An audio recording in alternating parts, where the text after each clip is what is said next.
The janitor just knocked out the gym's champion with one punch, and now he's being arrested for it. I'm about to tell you the true story of Ethan Cole, a man the world refused to see until the night he made them all look.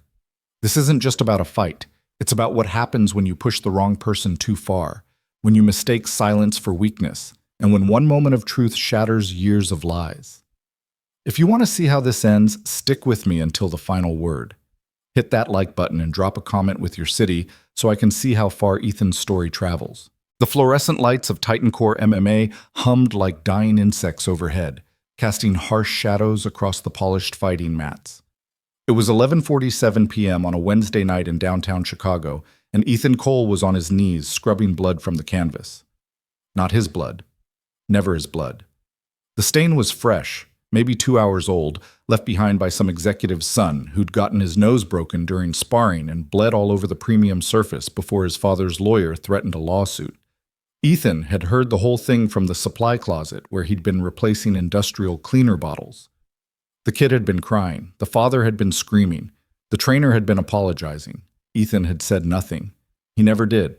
His knees ached against the mat, the kind of deep joint pain that came from 43 years of use and exactly 0 years of proper health care. His lower back sent up its nightly complaint, that grinding sensation that started around hour 6 of his shift and didn't stop until he finally collapsed into bed around 3 in the morning. His hands, scarred, calloused, still powerful despite everything, moved in practiced circles, working the enzymatic cleaner into the stubborn stain. Around him, Titan Core MMA gleamed with the kind of aggressive luxury that Chicago's elite demanded. This wasn't some sweaty basement gym where working-class kids learned to box. This was a temple to controlled violence for those who could afford the $500 monthly membership, the private training sessions that cost more per hour than Ethan made in a week, the organic protein smoothies served in the marble-countered cafe, the eucalyptus-scented towels, the fighters flown in from Thailand and Brazil to teach authentic Muay Thai and Brazilian Jiu-Jitsu to men who would never actually need to defend themselves. The main training floor stretched out like a cathedral of combat, regulation-size octagon in the center, heavy bags suspended from reinforced steel beams, a full boxing ring in one corner, grappling mats along the eastern wall, a separate area for conditioning with rowing machines and assault bikes that probably cost more than Ethan's car. Floor-to-ceiling windows looked out over the Chicago River, offering a view that the members barely noticed anymore, but that Ethan sometimes paused to appreciate during his 2 a.m. cleaning rounds when the city lights reflected off the black water like fallen stars.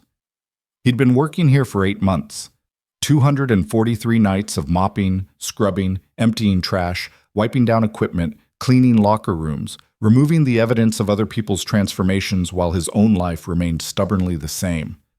The stain was almost gone. Ethan sat back on his heels, studying his work with the quiet pride of someone who understood that doing a job well mattered, even if nobody noticed, especially if nobody noticed. "Jesus Christ, are you still working on that?" The voice cut through the silence like a blade. Ethan didn't need to look up to know who it was. He could identify Logan Reed by sound alone. The aggressive confidence, the casual cruelty, the tone that said, "I own this space and everyone in it." "Almost finished," Ethan said quietly, keeping his eyes on the mat. "Almost isn't done, is it?" Logan's footsteps approached, the distinctive sound of expensive training shoes on polished floor.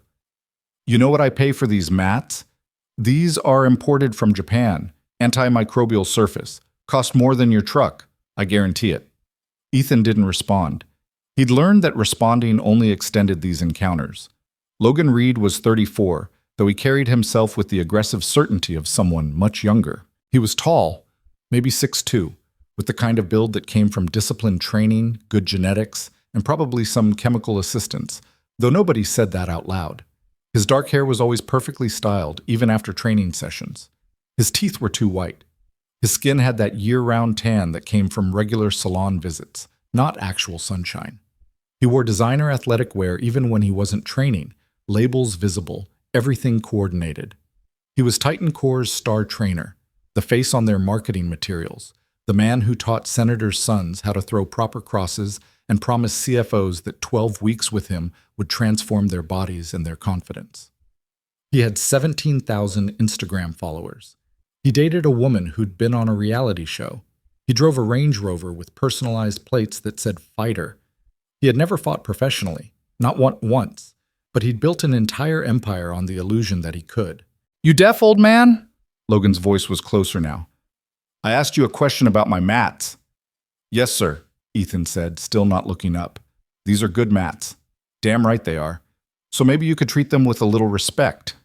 Work a little faster. Some of us have places to be." It was almost midnight. Logan had no place to be. This was just about power, the small, petty power of making someone else wait, making someone else acknowledge your authority, making sure the hierarchy was clear. Ethan wrung out his cleaning cloth and began working on the last traces of the stain. His hands moved steadily, methodically. He'd cleaned worse. In Kandahar, he'd once helped clean an aid station after a mortar attack. Blood everywhere, pieces of people, the smell that never quite left you. Compared to that, some rich kid's nosebleed barely registered. "My client's waiting in the cafe," Logan continued, apparently unsatisfied with Ethan's silence. "Hedge fund guy. Paid for a private session. But I can't use the octagon until you finish playing janitor, can I?" 2 minutes, Ethan said. 2 minutes, right. Logan laughed, that particular laugh that wasn't about humor, but about establishing dominance. "You know what I can do in 2 minutes? I can finish a round, drop a guy, and be back in my corner before the bell. But I guess we all work at our own speed, huh?"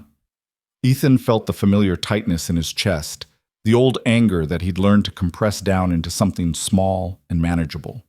He breathed through it, counted to 5.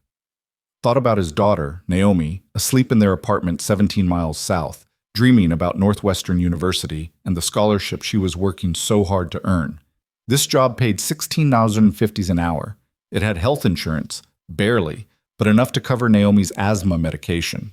The hours were terrible, the work was degrading, and Logan Reed treated him like a piece of furniture that occasionally needed to be insulted to remember its place. But it kept the lights on. "There," Ethan said, standing up slowly, letting his knees adjust.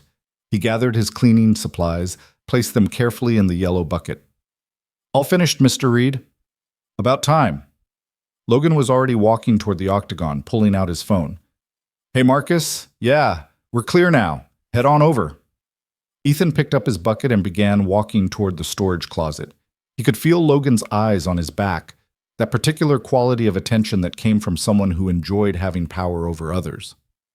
"Hey, Ethan." He stopped, turned. "Yes, sir?" Logan was leaning against the octagon cage, scrolling through his phone. He didn't look up when he spoke. "Tomorrow night, make sure you get here earlier. I've got a client at 11, and I don't want to be waiting around for you to finish whatever you're doing." "My shift starts at 10, Mr. Reed, same as always." "Then start it at 9:30. Logan looked up now, smiling. "Problem?" Ethan felt something cold settle in his stomach. "I don't get paid for that extra half hour." "Consider it professional development, character building." Logan's smile widened. "Unless you've got somewhere more important to be." The silence stretched out between them. Ethan could see the calculation in Logan's eyes, the challenge. This wasn't about the half hour. This was about seeing if Ethan would push back and what Logan would do if he did. "No, sir," Ethan said finally. 9:30 is fine." "Excellent." Logan returned to his phone. "That's what I like about you, Ethan. You know your place." Ethan walked to the storage closet, stored his supplies, and stood there in the dark for a long moment, breathing. His hands were shaking slightly, not from fear, from the effort of holding everything back. Through the closet's ventilation slats, he could hear Logan in the main training area greeting his client with loud enthusiasm, all that aggressive charm turned on full blast. The hedge fund manager, Marcus something, responded with the eager tone of someone who desperately wanted to be liked by someone he perceived as cool. "So I've been watching UFC fights like you told me," Marcus was saying.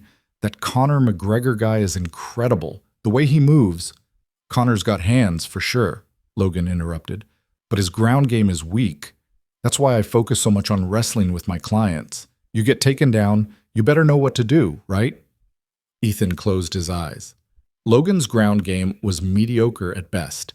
He He had a blue belt in Brazilian Jiu-Jitsu that he'd probably been given more for paying tuition than demonstrating skill. But clients didn't know that. They just knew he was confident and had abs. "All right, let's warm up," Logan said. "I want you to start with some sprawls. Remember what I showed you last week?" Through the slats, Ethan could see them in the octagon. Marcus was in his 40s, overweight, already breathing hard from the warm-up exercises. Logan was circling him, hands on hips, calling out corrections with that mix of encouragement and subtle mockery he'd perfected. "Come on, Marcus, explosiveness. Pop those hips. This isn't a corporate retreat. This is combat training." Marcus sprawled, his form terrible, his back arched wrong, his weight distribution all off. Ethan winced. If Marcus ever actually had to defend a takedown like that, he'd get driven straight to the canvas and probably hurt himself in the process. "Better," Logan shouted. "See, this is what separates amateurs from real fighters. Dedication, discipline, the willingness to suffer." Ethan had heard this speech before. Different words, same content.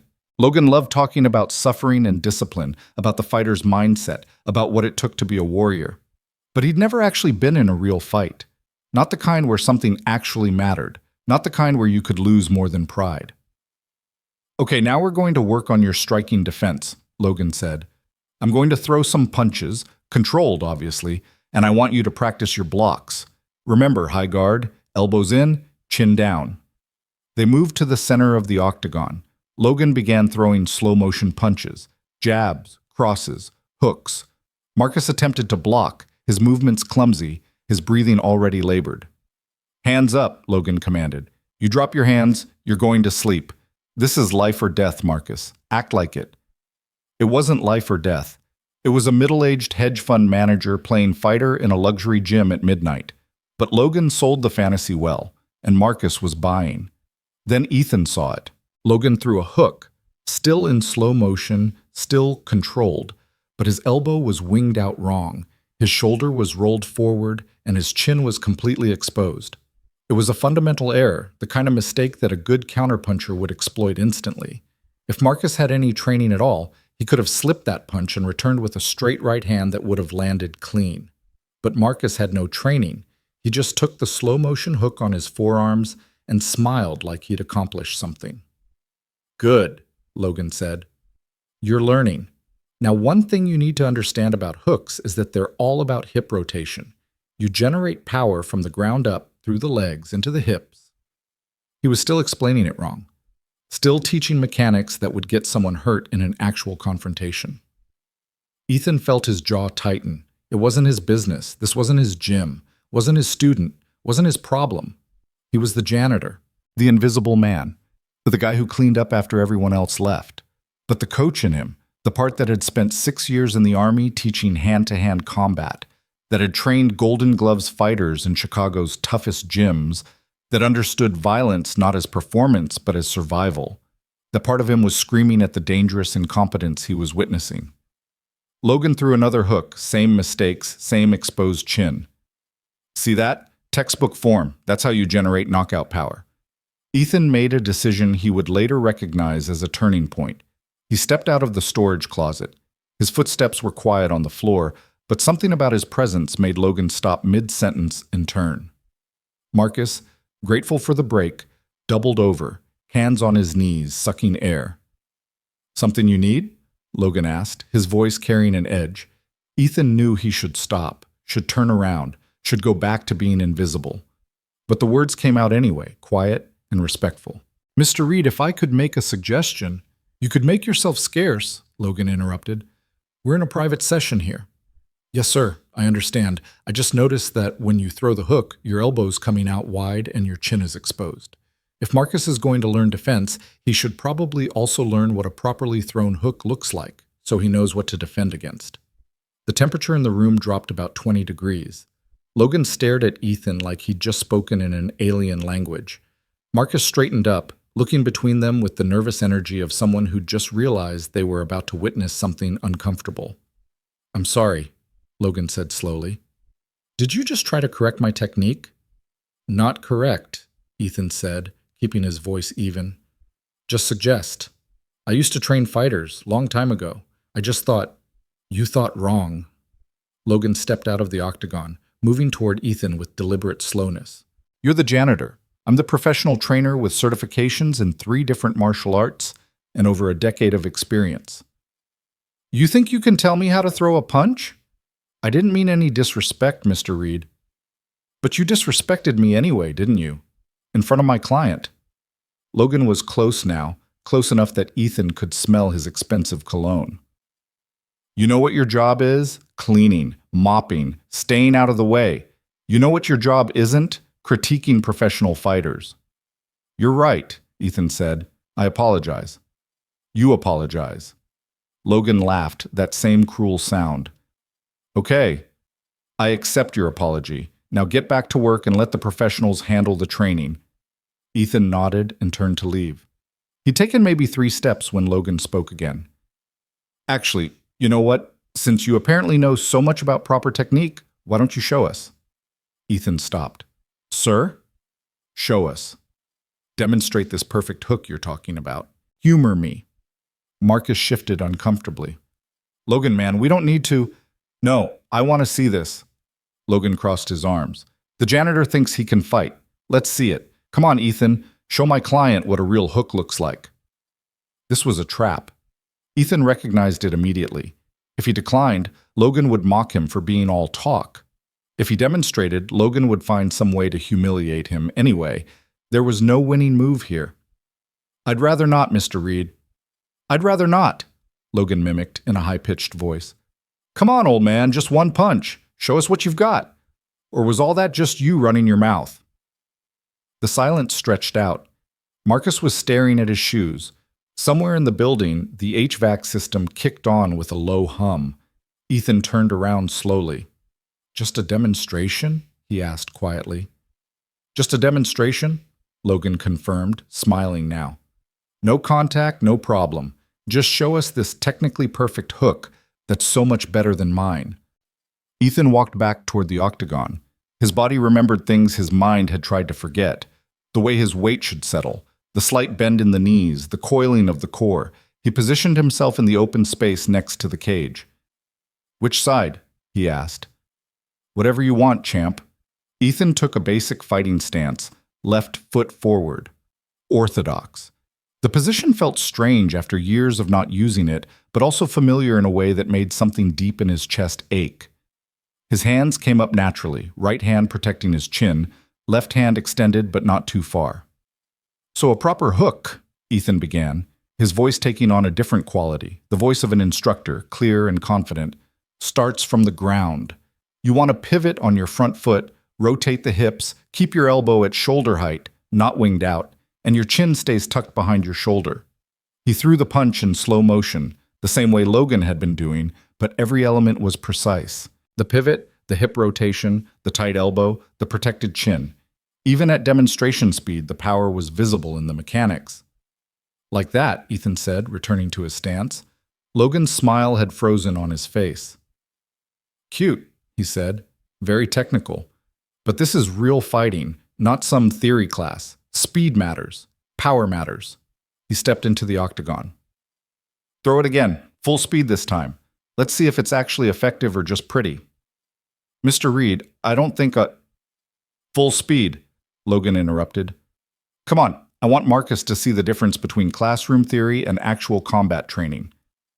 Ethan looked at Marcus, who was watching with the horrified fascination of someone watching a car accident unfold. Then he looked back at Logan, saw the challenge in his eyes, the need to reassert dominance, to put the janitor back in his place. Okay, Ethan said quietly. He set his stance again. Took a breath. Let his body remember what it had spent years learning, what the Army had refined, what Chicago's toughest gyms had perfected. The hook came out fast. Not full power, but full speed.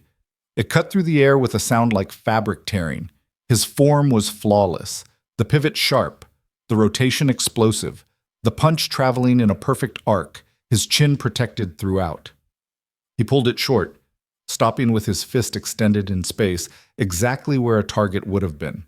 The sound of the punch cutting through air echoed in the large space. Then silence. Logan's smile had completely disappeared. He stared at Ethan like he was seeing him for the first time. Marcus had straightened up, his mouth slightly open. "Where'd you learn that?" Logan asked, his voice different now, less confident, more uncertain. "Army combat training," Ethan said simply. "Long time ago." "Army." Logan processed this. "You were military?" "Yes, sir. 6 years. Taught hand-to-hand combat to soldiers heading into deployment." The power dynamic in the room had shifted, subtle but undeniable. Logan felt it and didn't like it. "Okay, so you can throw a punch," he said, forcing his smile back. "Doesn't mean you can fight. There's a difference between punching air and punching an actual person who's punching back." "You're absolutely right," Ethan agreed. "I should get back to work." "No, stay." Logan's voice had taken on a new edge. "I think we should test this. See if your technique holds up under pressure." "Test how?" "Spar with me." Logan spread his arms. "Light contact, just technical. Let's see if that military training means anything in a real martial arts context." Marcus stepped forward. "Logan, this seems like..." "Like what? Like I can't handle sparring with the janitor?" Logan's voice snapped like a whip. He was looking at Ethan but talking to Marcus. "I think my client deserves to see the difference between someone who actually trains and someone who learned a few moves 20 years ago." Ethan felt tired suddenly. Tired of this job, this city, this life where men like Logan Reed could push him around because they had money and position and he had neither. "Mr. Reed, I really don't think that's a good idea." "I'm not asking what you think. I'm telling you to get in the cage." Logan stepped fully into the octagon now, bouncing on his toes. "Come on, Ethan, show me what you've got. Or are you scared?" There it was, the challenge that couldn't be walked away from without losing something essential. Ethan looked at the octagon, at Logan bouncing around like a teenager, at Marcus watching with worried eyes. He thought about his daughter, about the rent due in 2 weeks, about the health insurance, about all the practical reasons why he should just apologize, back down, let Logan have his moment of dominance. But he also thought about the 8 months of insults, the casual cruelty. The way Logan had treated him like he was nothing, like he was invisible, like his humanity didn't matter because his job title said janitor instead of professional. "Light contact?" Ethan asked. "Light contact," Logan confirmed. "Technical sparring only. Just want to see if you can actually apply what you know." Ethan climbed into the octagon. The cage door shut behind him with a metallic clang that sounded final, like a decision that couldn't be unmade. Logan was still bouncing, shaking out his arms, that confident smile back in place. "No headgear, no gloves. We're both professionals here, right? We can control ourselves." "If you say so, Mr. Reed." "I do say so." Logan raised his hands into a fighting stance, high guard, knees slightly bent. "Come on, old man, let's dance." They circled each other slowly. Ethan kept his hands up, his movements economical, conserving energy. Logan was bouncing more, throwing feints, testing range. "You look stiff," Logan commented. "Too much thinking, not enough instinct." He threw a jab, light, controlled, textbook form. Ethan slipped it easily, minimal movement, just enough to make the punch miss by an inch. Logan threw another jab, then a cross. Ethan slipped the jab, parried the cross. His movements were small, efficient, showing just enough to defend without revealing his full capabilities. "See, Marcus?" Logan called out, not taking his eyes off Ethan. "This is what I'm talking about. Defense is about reading your opponent, anticipating their..." Ethan snapped a jab that caught Logan on the shoulder. Light contact is agreed, but fast enough that Logan clearly hadn't seen it coming. Logan's eyes widened slightly. "Lucky shot," he said. They circled again. Logan was being more cautious now, his bouncing less exaggerated. He threw a combination, jab, cross, hook, all technically sound but also exactly by the book, the kind of combination that anyone with basic training could predict. Ethan slipped the jab, stepped inside the cross, and when the hook came, he ducked under it and was suddenly chest to chest with Logan, too close for Logan to strike effectively. "Light contact," Logan said, his voice tight. "Remember?" Ethan stepped back, hands up, giving Logan space. "Your technique is good," Ethan said quietly. "You've trained hard, but that hook, you're still exposing your chin. Against someone fast, that's dangerous." Logan's face flushed red. "Are you coaching me?" In the middle of a sparring session? Just observing? Observe this. Logan came forward aggressively now, throwing a flurry of punches, jabs, crosses, hooks, all harder than light contact, all aimed at making a point rather than practicing technique. Ethan backed up, using footwork that was surprisingly nimble for a man his age, slipping some punches, blocking others, absorbing the impact on his forearms. Logan threw that hook again, the same one Ethan had criticized, elbow winged out, chin exposed. This time, Ethan didn't just observe. He stepped inside the hook's arc, simultaneously throwing a straight right hand that stopped an inch from Logan's exposed chin. Perfect placement, perfect timing, pulled at the last possible instant. There, Ethan said quietly. That's the opening I was talking about. Logan froze, his eyes wide, suddenly understanding how vulnerable he'd been. Then the understanding turned to humiliation, and the humiliation turned to rage. You think you're smart? Logan hissed. You think you can embarrass me in front of my client? Mr. Reed, I was just demonstrating. Demonstrate this!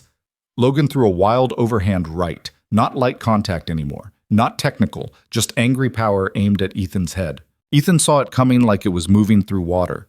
He slipped left, let the punch fly past his ear, felt the wind of it. Logan's momentum carried him forward, off balance. Time seemed to slow down. Ethan could have stepped aside, could have just let Logan stumble past, could have ended this moment peacefully. But 8 months of humiliation, 8 months of boy and old man and know your place. 8 months of being invisible, being less than, being treated like furniture that occasionally needed to be insulted. Something broke. Ethan pivoted his hips, rotated his shoulders. His right hand came from low, rising in a tight arc. Perfect mechanics, the kind of hook he'd just demonstrated. Elbow in, chin tucked, power generated from the ground up. The punch caught Logan on the jaw with a sound like a baseball bat hitting a watermelon. Logan's legs went liquid, his eyes rolled back. He dropped like someone had cut his strings, crumpling to the canvas in a heap, completely unconscious before he hit the ground. The entire sequence, from Logan's wild punch to his collapse, had taken less than 3 seconds. Ethan stood over Logan's unconscious body, his right hand still extended, his breathing barely elevated, staring down at what he'd just done. Behind him, Marcus made a sound that might have been a gasp or a laugh or both. "Holy shit," Marcus whispered. "Holy fucking shit." Ethan lowered his hand slowly. The reality of the situation started to settle over him like cold water. He'd just knocked out his boss. In front of a witness. On camera, because Titan Core had cameras everywhere, recording every session, every moment, for training purposes and liability protection. He looked up at the nearest camera, saw the little red light that meant it was recording, had recorded everything. His job was gone. The health insurance was gone. Naomi's asthma medication. The rent. Everything he'd been holding together with this terrible job, gone.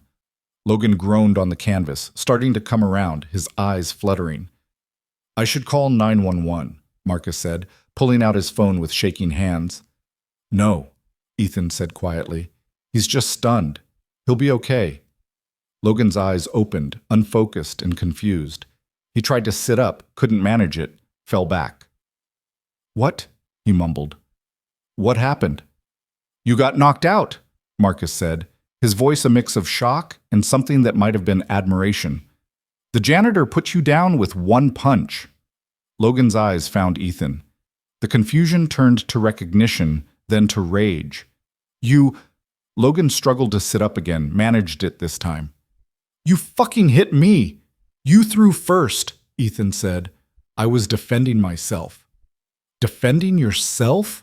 Logan's voice was getting stronger, the rage overriding the disorientation. "I'm gonna fucking destroy you. You're done. You're finished. I'm calling the police. I'm pressing charges. Assault, battery. You're going to fucking jail." Ethan felt strangely calm. The worst had happened. There was nothing left to be afraid of. "Do what you need to do, Mr. Reed." "Oh, I will." Logan was on his feet now, wobbly but upright, pointing at Ethan with a shaking hand.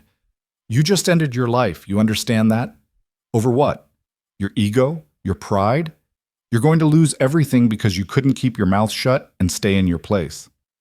"Maybe," Ethan said. "Or maybe people will see what actually happened here. See the cameras, Mr. Reed? They caught everything. You throwing wild punches, me defending myself. Logan's eyes flickered to the cameras, and Ethan saw the calculation happening behind them. Then Logan smiled, and it was the ugliest expression Ethan had ever seen. You think the cameras help you? You think anyone's going to believe you over me? I'm Logan Reed. This is my gym. You're the janitor. You're nobody. He pulled out his phone. And I'm calling the police right now. Logan's fingers trembled slightly as he dialed 911, his other hand pressed against his jaw where Ethan's punch had connected. The adrenaline was wearing off now, replaced by a throbbing pain that pulsed in time with his heartbeat. Marcus stood frozen near the cage door, his phone out, but seemingly unsure whether to record what was happening or pretend he wasn't there at all. Yes, I need police at Titan Core MMA, 400 North Michigan Avenue, Logan said into his phone, his voice taking on a strained quality that Ethan recognized as performative. I've been assaulted by an employee. He attacked me during a training session. I need officers here immediately.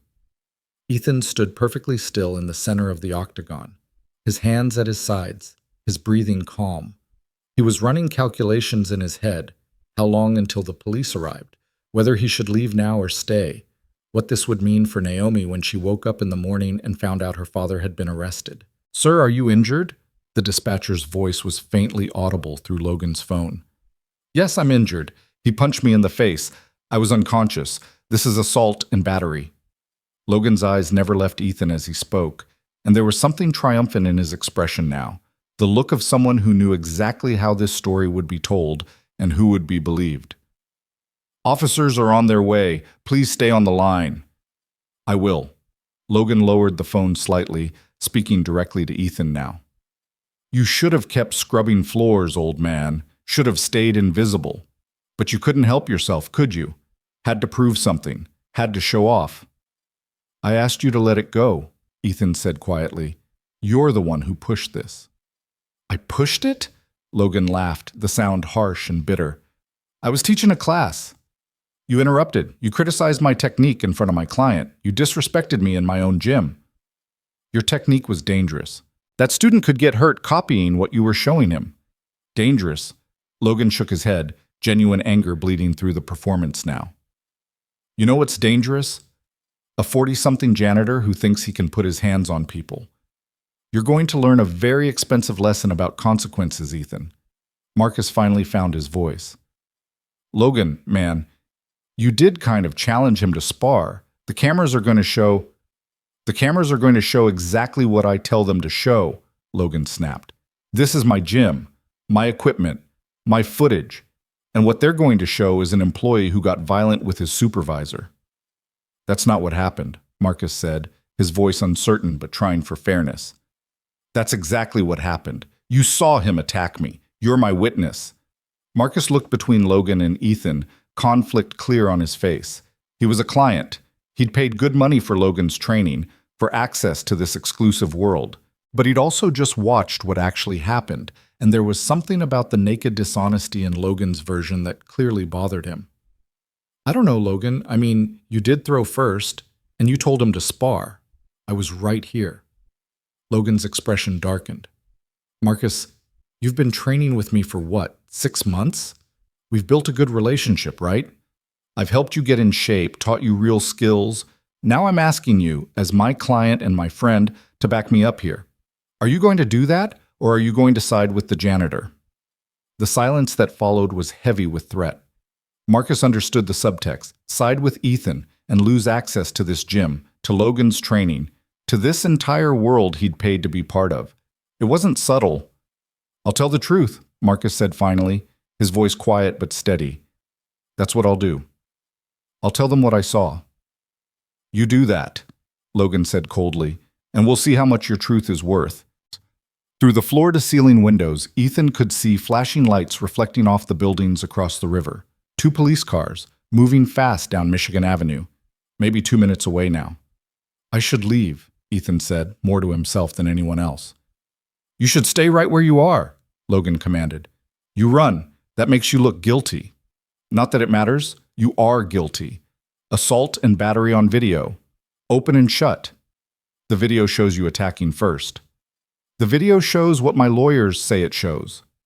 Logan was fully in control now, the disorientation from being knocked out completely gone, replaced by the cold certainty of someone who understood exactly how power worked in this city. You think you can fight me in court? You can barely afford to fight me in this cage. I've got the best attorneys in Chicago on retainer. What do you have? A public defender who's handling 40 cases and doesn't give a shit about another poor black guy who couldn't control his temper? The racial edge to the comment hung in the air like poison. Marcus visibly recoiled. Even Logan seemed to realize he'd gone too far, his expression flickering for just a moment before hardening again. "That's what you think this is about?" Ethan asked, his voice still calm but carrying an undercurrent of something dangerous. "My temper? I think this is about you attacking your supervisor because you couldn't handle being corrected. I think this is about you assaulting someone who was trying to teach you your place. And I think the police are going to think the same thing when they see a black janitor standing over his white boss who's bleeding from the mouth." The words were chosen carefully, deliberately, designed to make Ethan react. But Ethan had spent 6 years in an army that still struggled with its racial demons, had spent his whole life navigating spaces where his skin color changed how people perceived his actions. He knew this game. "We'll see," was all he said. The police cars pulled up outside, their lights painting the gym's interior in alternating red and blue. Ethan could see 4 officers getting out, putting on their caps, checking their equipment with the casual efficiency of people who'd done this thousands of times before. Logan ended his call with dispatch and walked to the cage door, moving with exaggerated care like someone who'd been seriously injured. "They're here. Finally. Now we can get some justice." "Justice," Ethan repeated softly. The gym's front door opened with an electronic beep. Logan must have buzzed them in remotely. Heavy footsteps on the polished floor, the distinctive sound of equipment belts creaking. 4 officers entered the main training area, and Ethan felt his stomach tighten with a familiar dread. 2 white officers, 1 Hispanic, 1 black. The oldest, white, maybe 50, with sergeant stripes, took the lead. "Someone called about an assault?" he asked, his eyes scanning the scene and landing immediately on Ethan standing in the octagon. "I did," Logan said, his voice strained now, one hand still on his jaw. "This man attacked me. His name is Ethan Cole. He's an employee here, a janitor. He punched me in the face during a training session. I was knocked unconscious." The sergeant's eyes moved from Logan to Ethan and back. "Sir, are you injured? Do you need medical attention?" "I'm hurt, but I'll be okay. I just want him arrested. He assaulted me." "What's your name, sir?" "Logan Reed. I own this gym. Well, I'm the head trainer and part owner. This is my facility." The sergeant nodded, then looked at Ethan. "You want to step out to that cage, sir?" Ethan climbed out slowly, hands visible, movements deliberate and non-threatening. He knew how this worked. He knew what 4 police officers saw when they looked at a black man standing over a white victim. He knew that every movement mattered, every word mattered. Everything about his demeanor would be judged and interpreted through a lens he couldn't control. "What's your name?" the sergeant asked. "Ethan Cole?" "You work here, Mr. Cole?" "Yes, sir. I'm the night janitor." "And did you strike Mr. Reed?" Ethan glanced at Logan, saw the barely suppressed smile, the certainty that this was going exactly as he'd planned. Then he looked back at the sergeant. "Yes, sir, I did, in self-defense. Mr. Reed attacked me first. There are cameras throughout this facility. Everything is recorded." "He's lying," Logan interjected. "I was conducting a training session with my client Marcus here, and Ethan interrupted us, became aggressive, and punched me. Marcus saw the whole thing." All eyes turned to Marcus, who looked like he desperately wished he was anywhere else. The sergeant pulled out a notebook. "You're the client? You witnessed this?" Yes. I saw what happened." Marcus swallowed hard. Logan asked Ethan to demonstrate some techniques. They started sparring. Logan threw some punches. Then Ethan knocked him out with 1 punch. "Who threw first?" the sergeant asked. Marcus hesitated. Logan's eyes were boring into him, full of threat and promise. The moment stretched out. "Logan threw first," Marcus said finally. "He came at Ethan pretty hard. Ethan was defending himself." "That's bullshit," Logan snapped. Marcus, what are you... Sir, please, the sergeant cut him off. Let's keep this calm. He looked at one of the other officers. Chen, check for cameras. Officer Chen, the Asian officer Ethan had initially missed, began scanning the walls. Got 3 visible cameras in this area alone, Sarge. Looks like comprehensive coverage. Good. We'll want that footage. The sergeant looked between Logan and Ethan. Here's what's going to happen. We're going to separate you two, get individual statements, and review the security footage. Then we'll determine if any charges are warranted. Charges are absolutely warranted, Logan said. This man assaulted me. I'm the victim here.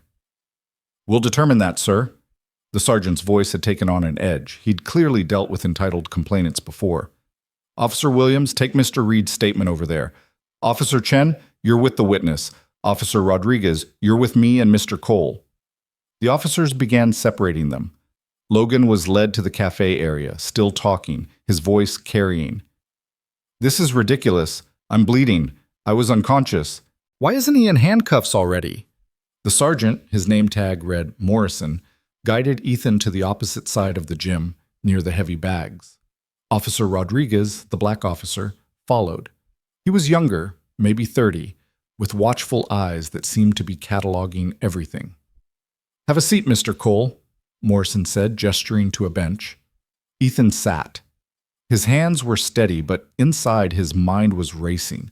This could go so many ways, most of them bad. Even if the cameras showed what actually happened, Logan had money, lawyers, connections. Ethan had none of those things. So walk me through what happened tonight, Morrison said, pen poised over his notebook. Start from the beginning.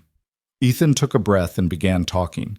He explained the blood on the mat, Logan's arrival, the criticism of his technique, Logan's insistence that Ethan demonstrate, the challenge to spar. He described the escalation, Logan's wild punch, his own defensive response. Morrison wrote steadily, occasionally asking clarifying questions. Rodriguez stood slightly behind him, listening but not speaking, his expression unreadable. This technique you corrected him on, Morrison said. You have training in that area? Yes, sir. 6 years in the Army. I was a hand-to-hand combat instructor. Before that, I boxed. Golden Gloves in Chicago, back in the 90s. Morrison's eyebrows raised slightly. Golden Gloves? What weight class? Middleweight. Made it to the regional finals in 97. Did you win? No, sir. Lost a decision. Close fight, though. Rodriguez spoke for the first time. What unit were you with in the Army? 3rd Infantry Division, Fort Stewart, then deployed to Iraq and Afghanistan. Combat instructor for deploying units? Yes, sir. Basic combatives, weapon retention, close quarters combat. Rodriguez nodded slowly, some kind of understanding passing across his features. Morrison caught it. You serve, Rodriguez? Morrison asked. Marines. 2 tours in Helmand Province. Then you understand the training, Morrison said, something shifting in his tone. He looked back at Ethan. So you've got legitimate expertise. Mr. Reed challenged you to demonstrate that expertise.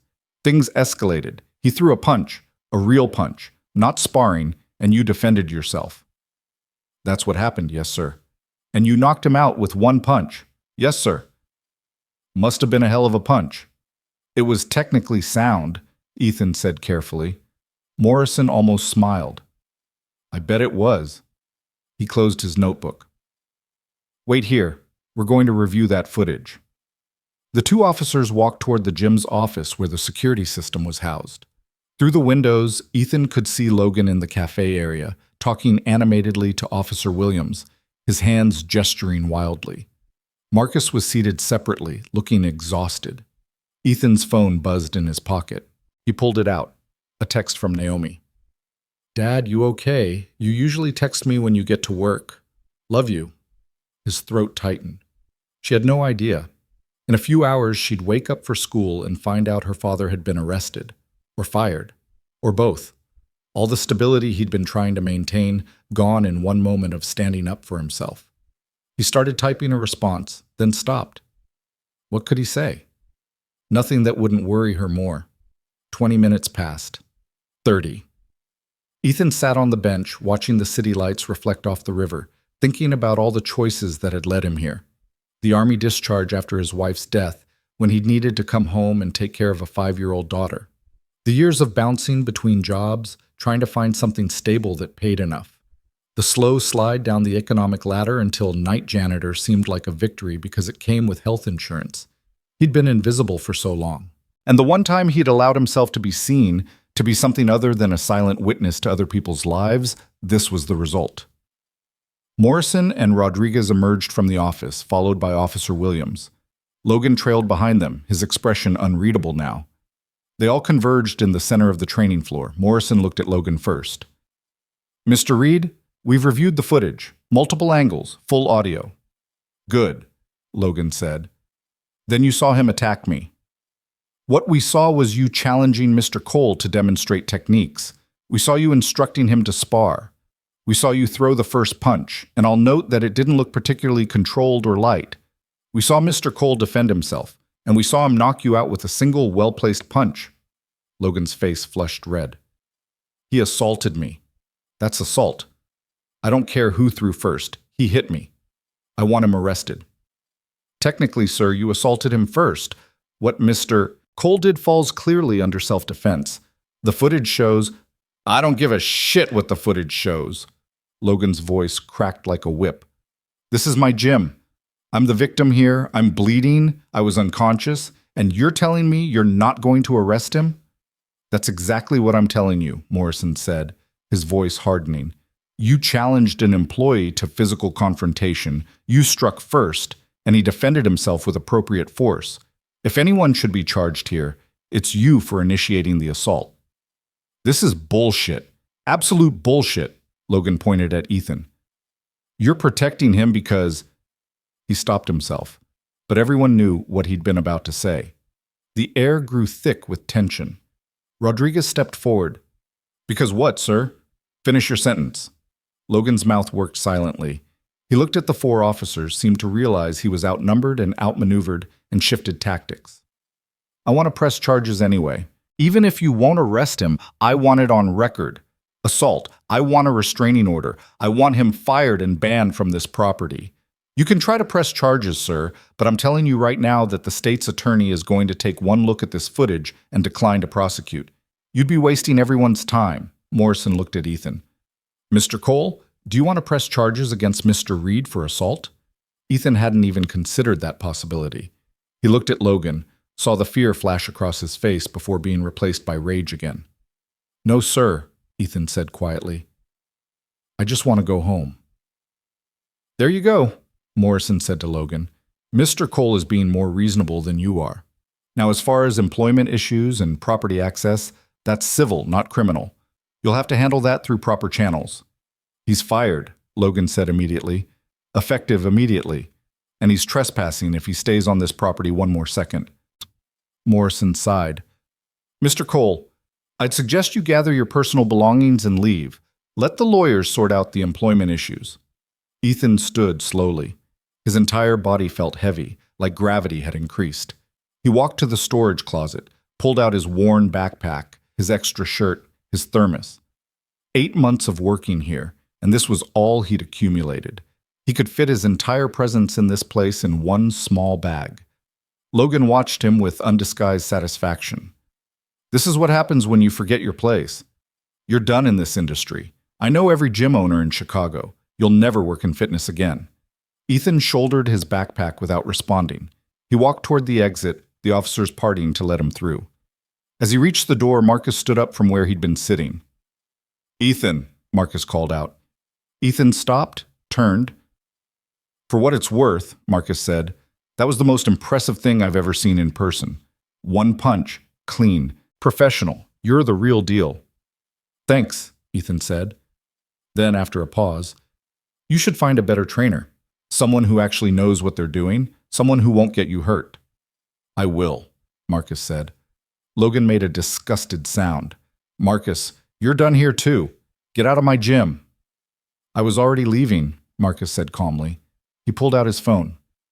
"And I'm posting my review tonight. People should know what kind of person you really are." "You do that," Logan snarled. "See if I care about some hedge fund nobody's opinion." Ethan pushed through the door and stepped out into the cold Chicago night. December wind cut through his jacket, carrying the smell of the river and car exhaust. The police cars were still parked outside, their lights off now, but their presence a reminder of how close he'd come to being arrested. Morrison followed him out. "Mr. Cole, a word?" Ethan stopped on the sidewalk. "Look," Morrison said, his voice lower, more personal. "I've been doing this job for 26 years. I've seen 1,000 situations like this. Powerful guy pushes around someone with less power, expects to get away with it. Usually does. The fact that you defended yourself, that you stood up, that took courage, stupid courage maybe, but courage nonetheless, doesn't feel courageous. Feels like I just ruined my life." "Maybe. Or maybe you just stopped letting someone else ruin it for you." Morrison pulled out a business card, wrote something on the back. "My brother-in-law runs a community center on the south side. They've been looking for someone to teach self-defense classes to kids. Pays shit, but it's something. If you're interested, give him a call. Tell him I sent you." Ethan took the card, stared at it. "Why are you helping me?" "Because I watched that footage. I saw a man who was pushed into a corner and defended himself with remarkable restraint. You could have hurt Reed badly. Your training is obvious. But you pulled that punch just enough. One strike, clean knockout, no follow-up. That shows discipline, shows character." Morrison paused. "Also, Rodriguez did 2 tours. He knows what military combatives training means. We both recognize something in you that Reed was too arrogant to see." "What's that?" "That you're dangerous because you choose not to be. That's the kind of person who should be teaching kids, not some Instagram trainer who's never been in a real fight in his life." Ethan's eyes stung. He blinked hard, nodded. "Thank you, Sergeant." "Good luck, Mr. Cole. You're going to need it." Morrison walked back inside. Through the windows, Ethan could see Logan on his phone, probably calling lawyers or the gym owners or both. The night had taken on a surreal quality, like something that had happened to someone else, and Ethan was just watching from outside his own body. His phone buzzed again. Another text from Naomi. "Dad, seriously, you okay? You're scaring me." He couldn't put this off any longer. He called her. She answered on the first ring. "Dad, what's wrong? Are you hurt?" "I'm okay, baby girl. I'm not hurt. But something happened at work tonight." "What happened?" He told her. Not everything. He left out some of Logan's uglier comments, softened some of the confrontation. But he told her enough. There was a long silence on the other end. "So you're fired?" Naomi's voice was small. "Yeah, I'm fired." "Because you defended yourself? Because that asshole attacked you first?" "Language," Ethan said automatically. "Dad, come on. This is serious. What are we going to do?" That was the question, wasn't it? What were they going to do? Rent was due in 2 weeks. They had maybe $300 in savings. No job meant no health insurance, which meant Naomi's medication, which meant... "We'll figure it out," Ethan said, trying to sound more confident than he felt. "We always do. You shouldn't have had to deal with that. Any of it. That guy was a bully." "Yeah, he was." "Are you in trouble? Like legal trouble?" "No." The police reviewed the cameras. It was clearly self-defense. "I'm not being charged with anything." "Good." There was steel in her voice, the same steel that had gotten her through losing her mother, through the hard years after. "Then we'll be okay. We've been through worse, right?" "Right," Ethan agreed, though he wasn't sure he believed it. "Come home, Dad. We'll talk in the morning. Make a plan." "I'm coming home now. Love you, baby girl." "Love you too." He ended the call and started walking toward the Red Line station. His truck was parked in a lot 3 blocks away, but somehow walking felt necessary right now. Movement. Forward progress. Even if he didn't know where he was going. The city was quiet at this hour, that strange lull between the bars closing and the early morning commuters starting. Ethan's footsteps echoed off the buildings. He passed a 24-hour diner, its fluorescent lights harsh and welcoming at the same time. He considered stopping, getting coffee, but kept walking instead. His phone buzzed. Unknown number. He almost didn't answer, then thought it might be the police with follow-up questions. "Hello? Is this Ethan Cole?" A woman's voice, professional, unfamiliar. "Yes." "Who's this?" My name is Jennifer Martinez. I'm a journalist with the Chicago Tribune. I understand you were involved in an incident tonight at Titan Core MMA. I'd like to talk to you about it." Ethan stopped walking. "How did you get this number?" "I have sources at the police department. Mr. Cole, I've been investigating Titan Core and Logan Reed for several months. There have been complaints, harassment, unsafe training practices, discrimination. Your incident tonight might be the tip of a much larger story. Would you be willing to talk to me?" "I don't think—" "I know you're probably exhausted and processing everything that happened. I'm not asking you to decide right now, but here's my number. If you want to tell your side of the story, if you want people to know what really happened, call me. This doesn't have to be the end of your narrative. It could be the beginning of accountability for someone who's hurt a lot of people." She gave him her number. Ethan didn't write it down, but he knew he'd remember it. "I'll think about it," he said. "That's all I ask. And Mr. Cole, what you did tonight, standing up for yourself, a lot of people are going to want to hear about that." She hung up. Ethan stood on the corner of Michigan and Randolph, the city spreading out around him in all directions, and wondered if she was right, if this was the beginning of something rather than the end. He reached his truck, a 2008 Ford F-150 with rust spots and a temperamental heater, and climbed inside. The engine turned over grudgingly, complaining about the cold. Ethan sat there for a moment, hands on the wheel, staring at nothing.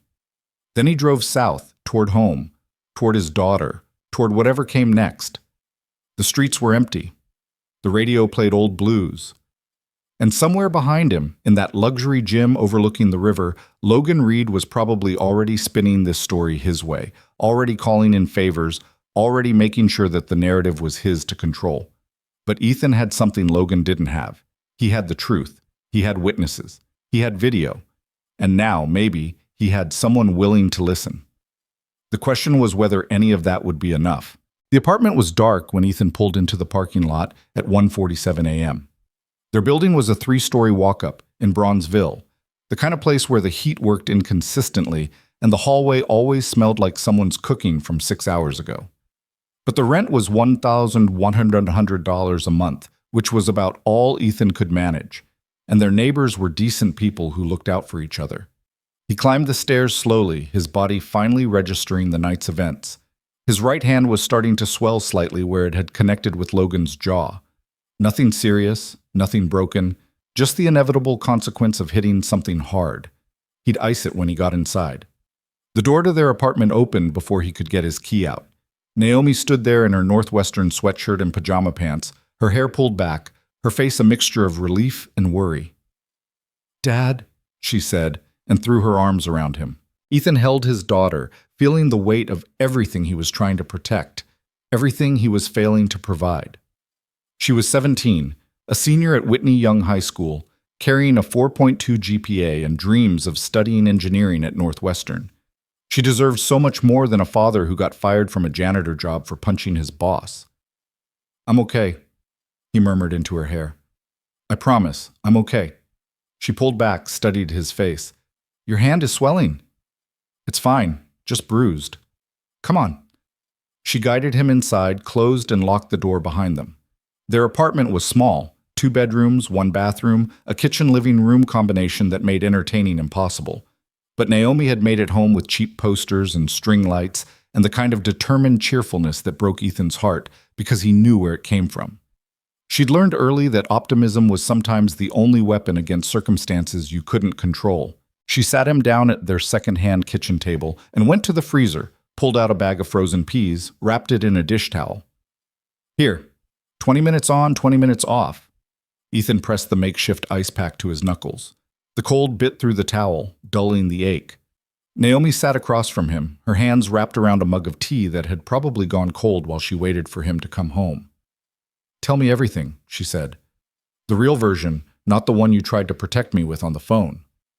So he did.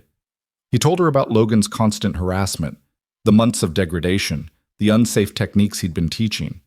He told her about the confrontation, the sparring match that wasn't really sparring, the wild punch and his single decisive response.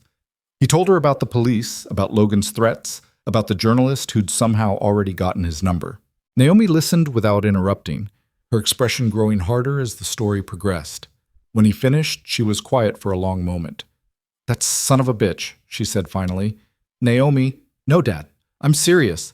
He's been treating you like garbage for 8 months, and the one time you defend yourself, you're the one who loses everything? That's not right. That's not fair." "Life isn't fair, baby girl. You know that." "I know, but it should be." She leaned forward, her eyes fierce. "You're not going to let him get away with this, are you?" "What am I supposed to do? I'm unemployed. I can't afford a lawyer. He's got money, connections, the whole system on his side." "You've got the truth. You've got video evidence. You've got that journalist who wants to tell your story. And what good will that do? Even if the story gets told, even if people know what really happened, it doesn't get me my job back, doesn't pay our rent." Naomi was quiet again, thinking. Ethan recognized the expression. She got it from her mother, that particular look of determination when she was solving a problem that seemed unsolvable. "The sergeant gave you that card," she said. "The community center job. It pays shit, Naomi." His exact words. "But it's something.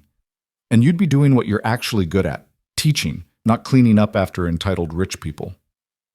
She pulled out her phone, started typing. "How much do you think it pays?" "I don't know. Community center work? Maybe $12, $13 an hour." "So less than the gym, but not nothing. And I can pick up more hours at the library. I've only been working 10 hours a week, but they said I could do 20 if I wanted." "Absolutely not. Your job is school. Getting into Northwestern is your job." "Getting into Northwestern doesn't mean anything if we lose the apartment and end up on the street," Naomi shot back. "We're a team, Dad. We've always been a team. You can't protect me from reality." Ethan felt his throat tighten. "You sound like your mother." "Good. She was smart." Naomi's eyes softened.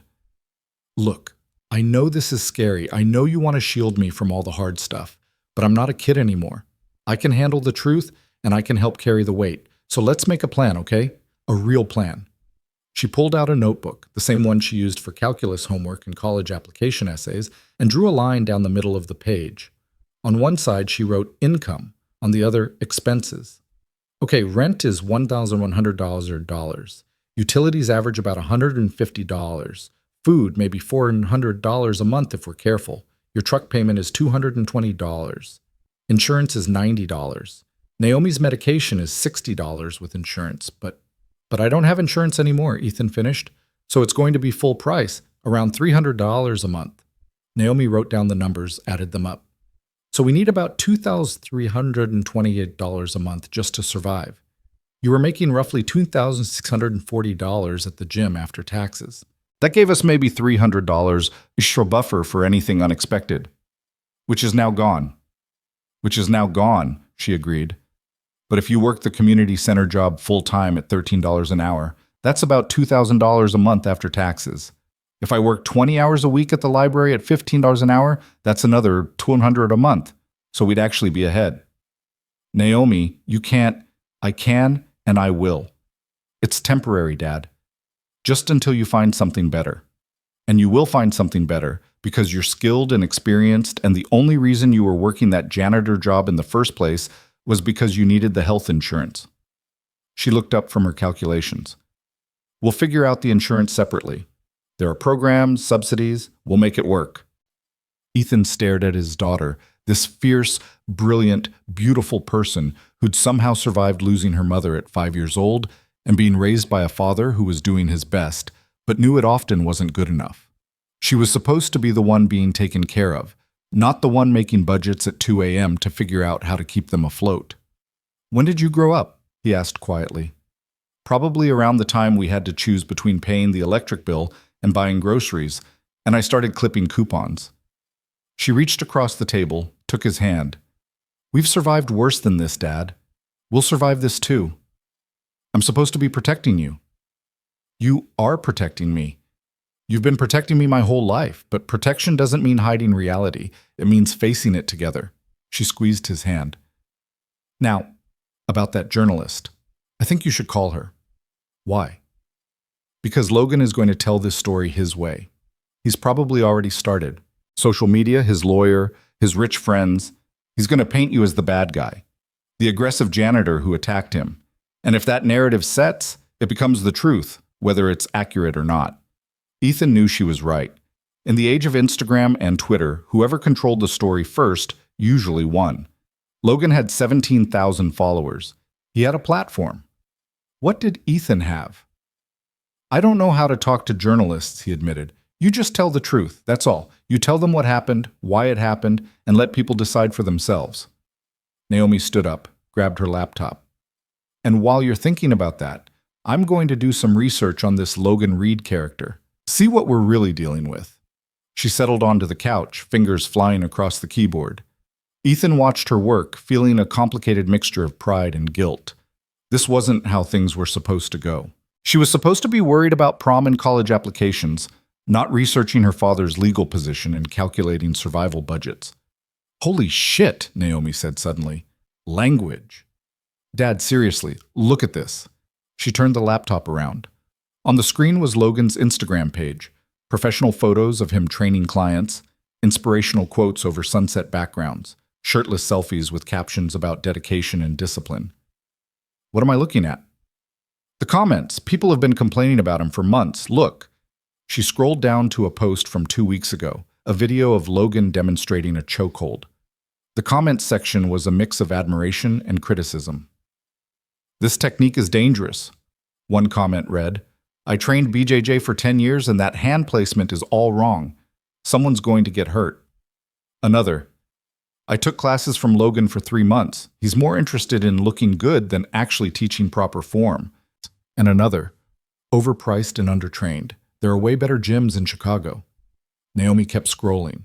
More of the same, criticism mixed with defensive responses from Logan's fans, arguments about credentials, accusations of jealousy. But underneath it all, a pattern was emerging. People who'd trained with him weren't satisfied. People who actually knew martial arts questioned his expertise. And look at this. Naomi clicked on a different tab, showing a review site for gyms. Titan Core had a 3.2-star average, which seemed decent until you read the reviews. The 5-star reviews were generic and brief. "Great gym." "Logan is awesome," but the 1- and 2-star reviews were detailed and specific. One reviewer wrote, "I signed up for a year and regretted it immediately. Logan Reed is more concerned with his image than his client's safety. I saw multiple people get injured because he was teaching them techniques their bodies weren't ready for. When I tried to cancel my membership, they made it nearly impossible. Avoid this place." Another, "The head trainer Logan is a bully. He publicly humiliates people who can't keep up, makes inappropriate comments about women's bodies, and treats the staff like servants. The facilities are nice, but the culture is toxic." "This isn't just about you, Dad," Naomi said. "This is a pattern. This guy has been hurting people, mistreating people, and getting away with it because he's good at marketing himself." Ethan felt something shift in his chest. He thought this was just his problem, his failure, his inability to handle a difficult boss. But maybe it was bigger than that.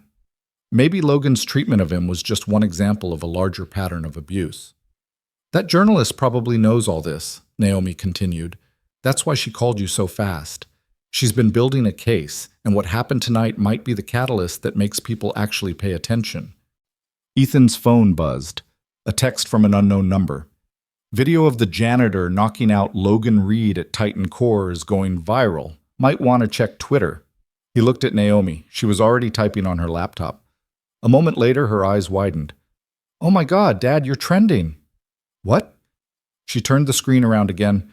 Someone had posted cell phone footage of the knockout. Marcus, probably. Or maybe someone else at the gym had leaked the security camera footage. The video was grainy but clear enough. Logan rushing forward with that wild punch. Ethan's perfect defensive movement. The hook that dropped Logan like a puppet with cut strings.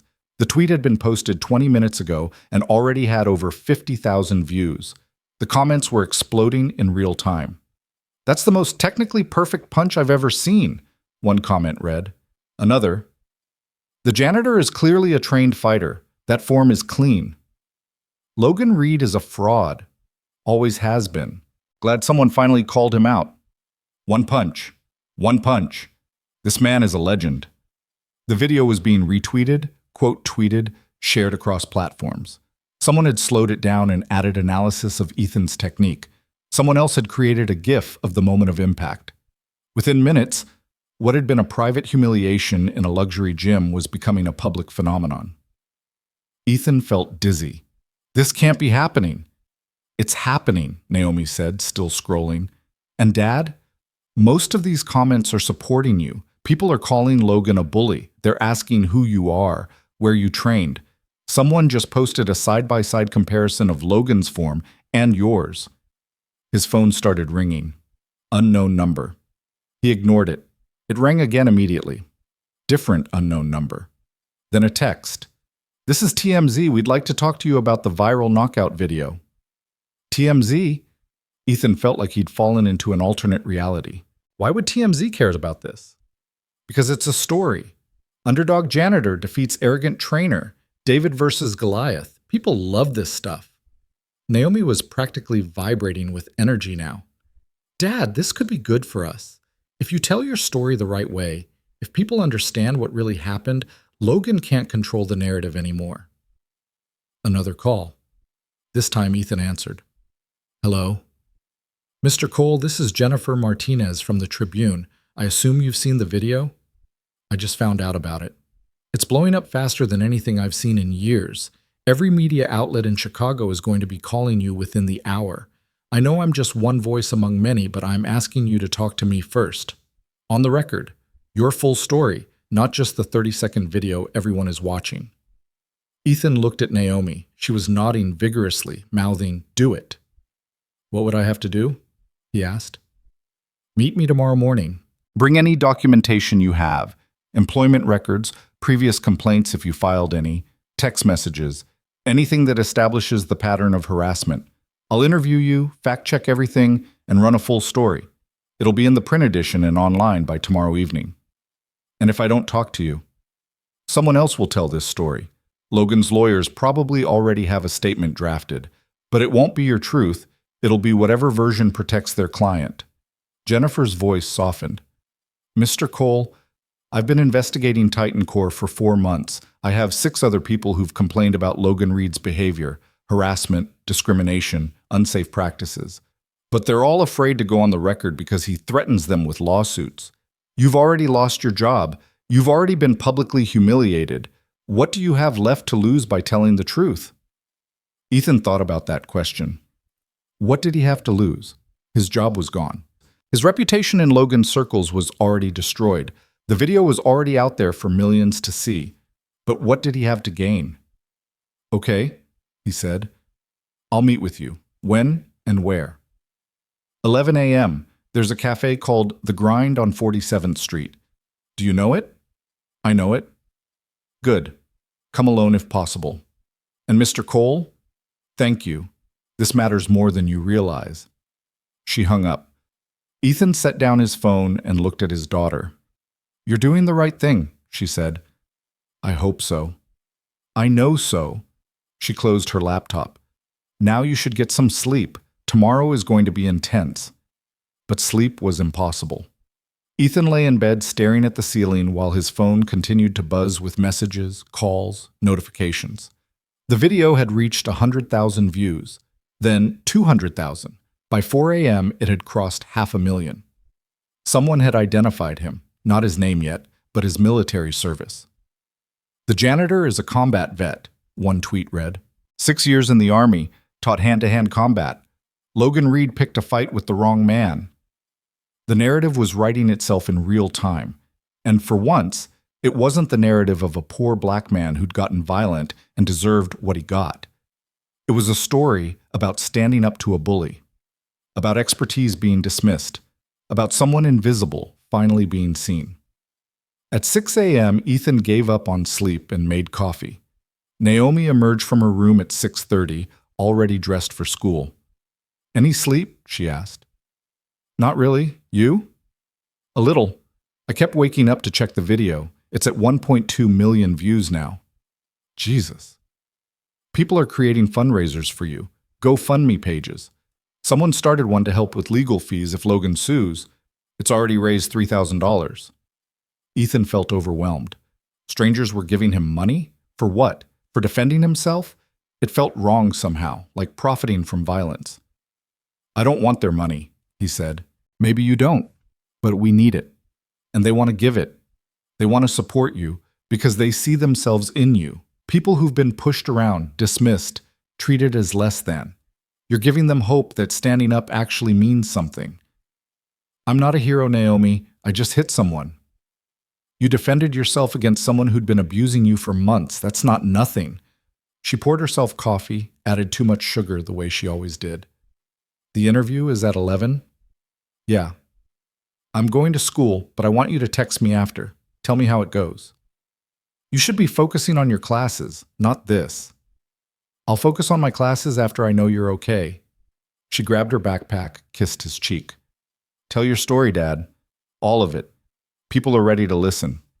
After she left, Ethan showered and tried to prepare for the interview. What was he supposed to say? How did you summarize 8 months of degradation into a coherent narrative? How did you explain what it felt like to be invisible, to be treated as furniture, to finally snap? At 10:30, he drove to The Grind, a small cafe in Bronzeville that he'd passed 1,000 times but never entered. It was the kind of place that served expensive coffee and had local art on the walls and seemed designed for people having important conversations. Jennifer Martinez was already there, sitting at a corner table with a laptop and a voice recorder. She was younger than he'd expected, maybe 35, Latina, with sharp eyes and the kind of focused energy that suggested she didn't miss much.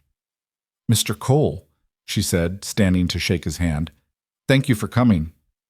"Call me Ethan." They sat. Jennifer ordered him coffee. His protest that he could pay for his own died when she pointed out that the Tribune was covering the interview expenses. The cafe was quiet, just a few other customers working on laptops or reading. "So," Jennifer began, clicking on her recorder, "let's start at the beginning. When did you start working at Titan Core MMA?" Ethan took a breath and began talking. He told her everything: the job application 8 months ago, the immediate sense that Logan didn't respect him, the escalating harassment. He told her about the casual cruelty, the racial undertones, the way Logan treated him as invisible until he needed someone to demean. Jennifer took notes, occasionally asking clarifying questions. Her face remained neutral, but Ethan could see the recognition in her eyes. She'd heard versions of this story before. "Did you ever file a formal complaint?" she asked. "No, I couldn't afford to lose the job. And who would I complain to? Logan basically runs that place. The owners are silent partners who never come in. It was his kingdom." "Tell me about last night. What triggered the confrontation?" Ethan described the scene, the blood on the mat, Logan's arrival, the criticism of his technique. He explained his background, why he knew Logan's form was dangerous, why he'd felt compelled to speak up. "You said you were a Golden Gloves boxer and an Army combat instructor. Why were you working as a janitor?" The question hit harder than expected. Ethan was quiet for a moment. "Because life happens," he said finally. "My wife died 12 years ago. Cancer. I had a 5-year-old daughter to raise. I took an early discharge from the Army to come home and take care of her. I tried to make it work, coached at a few gyms, taught some classes, but the money wasn't stable, and Naomi needed stability. She needed health insurance, reliable housing, someone who was there when she came home from school." He met Jennifer's eyes. "So I took whatever work I could find that provided those things. Eventually that was janitorial work, and Logan knew about your background. I mentioned it when I first started. He didn't care, or maybe it threatened him. I don't know. Either way, he made it clear that my job was to clean, not to have opinions about fighting." Jennifer made more notes. "Tell me about the sparring match." Ethan recounted it: Logan's challenge, the escalation, the wild punch, his single defensive strike. He was careful to emphasize that he'd pulled the punch, that his training had taught him control, that he could have done much worse but chose not to. "And then he called the police and tried to have you arrested?" "Yes. He told them I'd assaulted him, but the video showed otherwise." "I've seen the video," Jennifer said. "Multiple angles from the security system. I have a source who provided them. Ethan, you were clearly defending yourself. Logan's punch was aggressive and uncontrolled. Yours was textbook precision. I've been training since I was 16, 27 years. You do something that long, it becomes instinct." Jennifer leaned forward. "Here's what I've found in my investigation. Over the past 2 years, Titan Core has had 17 formal complaints filed with the city about safety violations, harassment, and discrimination. Logan Reed personally has been named in 9 of those complaints. But nothing ever happens because the gym has expensive lawyers and the complainants usually back down when threatened with litigation. So he just gets away with it. Until now, until someone fought back, literally, and it got caught on video. Jennifer's expression was intense. Ethan, you're not the victim here. I mean, you are, but you're not the only one. There are dozens of people Logan has mistreated. You're just the first one who made him face consequences. He hasn't faced consequences. I'm the one who lost my job. For now. But this story is going to change things. I have sources at the city who are ready to reopen those investigations once this article runs. I have former clients ready to go on record now that they see someone else standing up. What happened to you last night wasn't an isolated incident.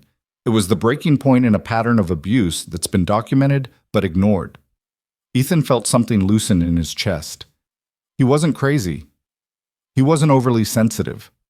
Logan really had been that bad, and other people had seen it too. They talked for another hour. Jennifer asked about his plans, about Naomi, about whether he was worried about retaliation. Ethan was honest about everything: his financial situation, his daughter's dreams, the community center job he was hoping to pursue, his uncertainty about the future. Finally, Jennifer turned off her recorder. "Off the record now," she said. "How are you really doing with all this?" Ethan considered the question. "I don't know. 12 hours ago, I had a job I hated but needed. Now I don't have the job. I'm internet famous and strangers are giving me money. It doesn't feel real." "It's real. And it's going to get more intense before it calms down. Other media outlets are going to want interviews. Logan's lawyers will probably issue statements. You might get offered opportunities, speaking engagements, maybe training opportunities with other gyms. You need to be prepared for that. I just want to take care of my daughter. I know, but you're a symbol now, whether you wanted to be or not. The question is what you do with that." Jennifer closed her laptop. "My article will run tonight. It's going to be comprehensive. Your story, the pattern of complaints, expert analysis of the fight itself.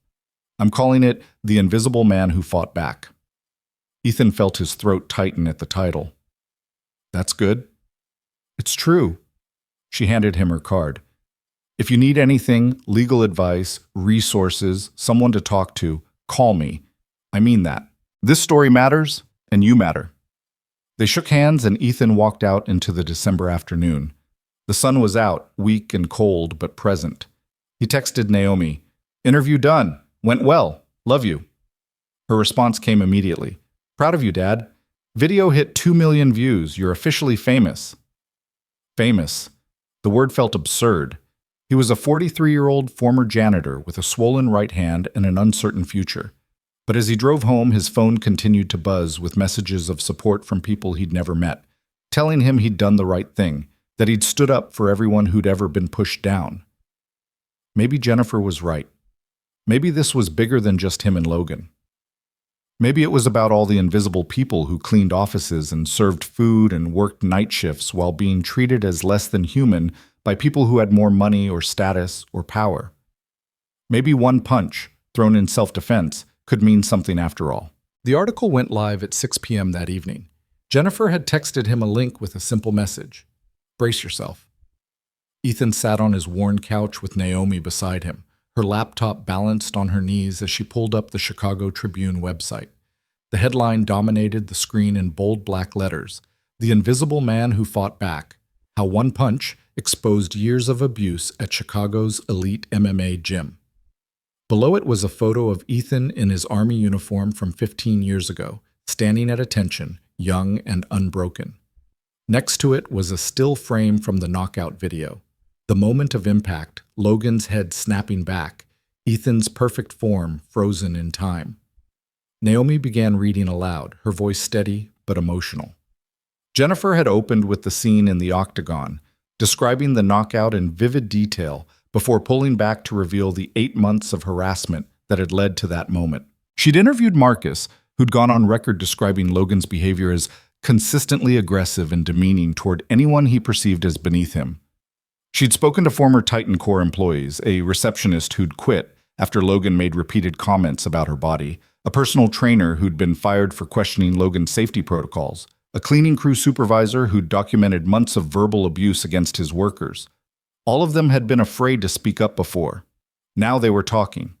The article included expert analysis from a former UFC fighter who'd reviewed the security footage. What Ethan Cole demonstrated in that exchange was textbook defensive striking, the fighter was quoted as saying. His form, timing, and control were all exceptional. This wasn't a lucky punch. This was decades of training manifesting in a single moment. Meanwhile, Logan Reed's technique was sloppy and dangerous, exactly the kind of thing that gets amateur fighters hurt. Janitor had obtained internal documents showing the 17 complaints filed against Titan Core, 9 specifically naming Logan. She'd found evidence of the gym's pattern of threatening legal action against anyone who spoke publicly about their experiences. She'd even tracked down 2 former clients who'd been injured during training sessions and pressured into signing liability waivers to avoid lawsuits. The article painted a picture of systemic abuse protected by money and legal intimidation, and of one man who'd finally said enough. Near the end, Janitor had included Ethan's full statement about why he'd continued working at the gym despite the treatment.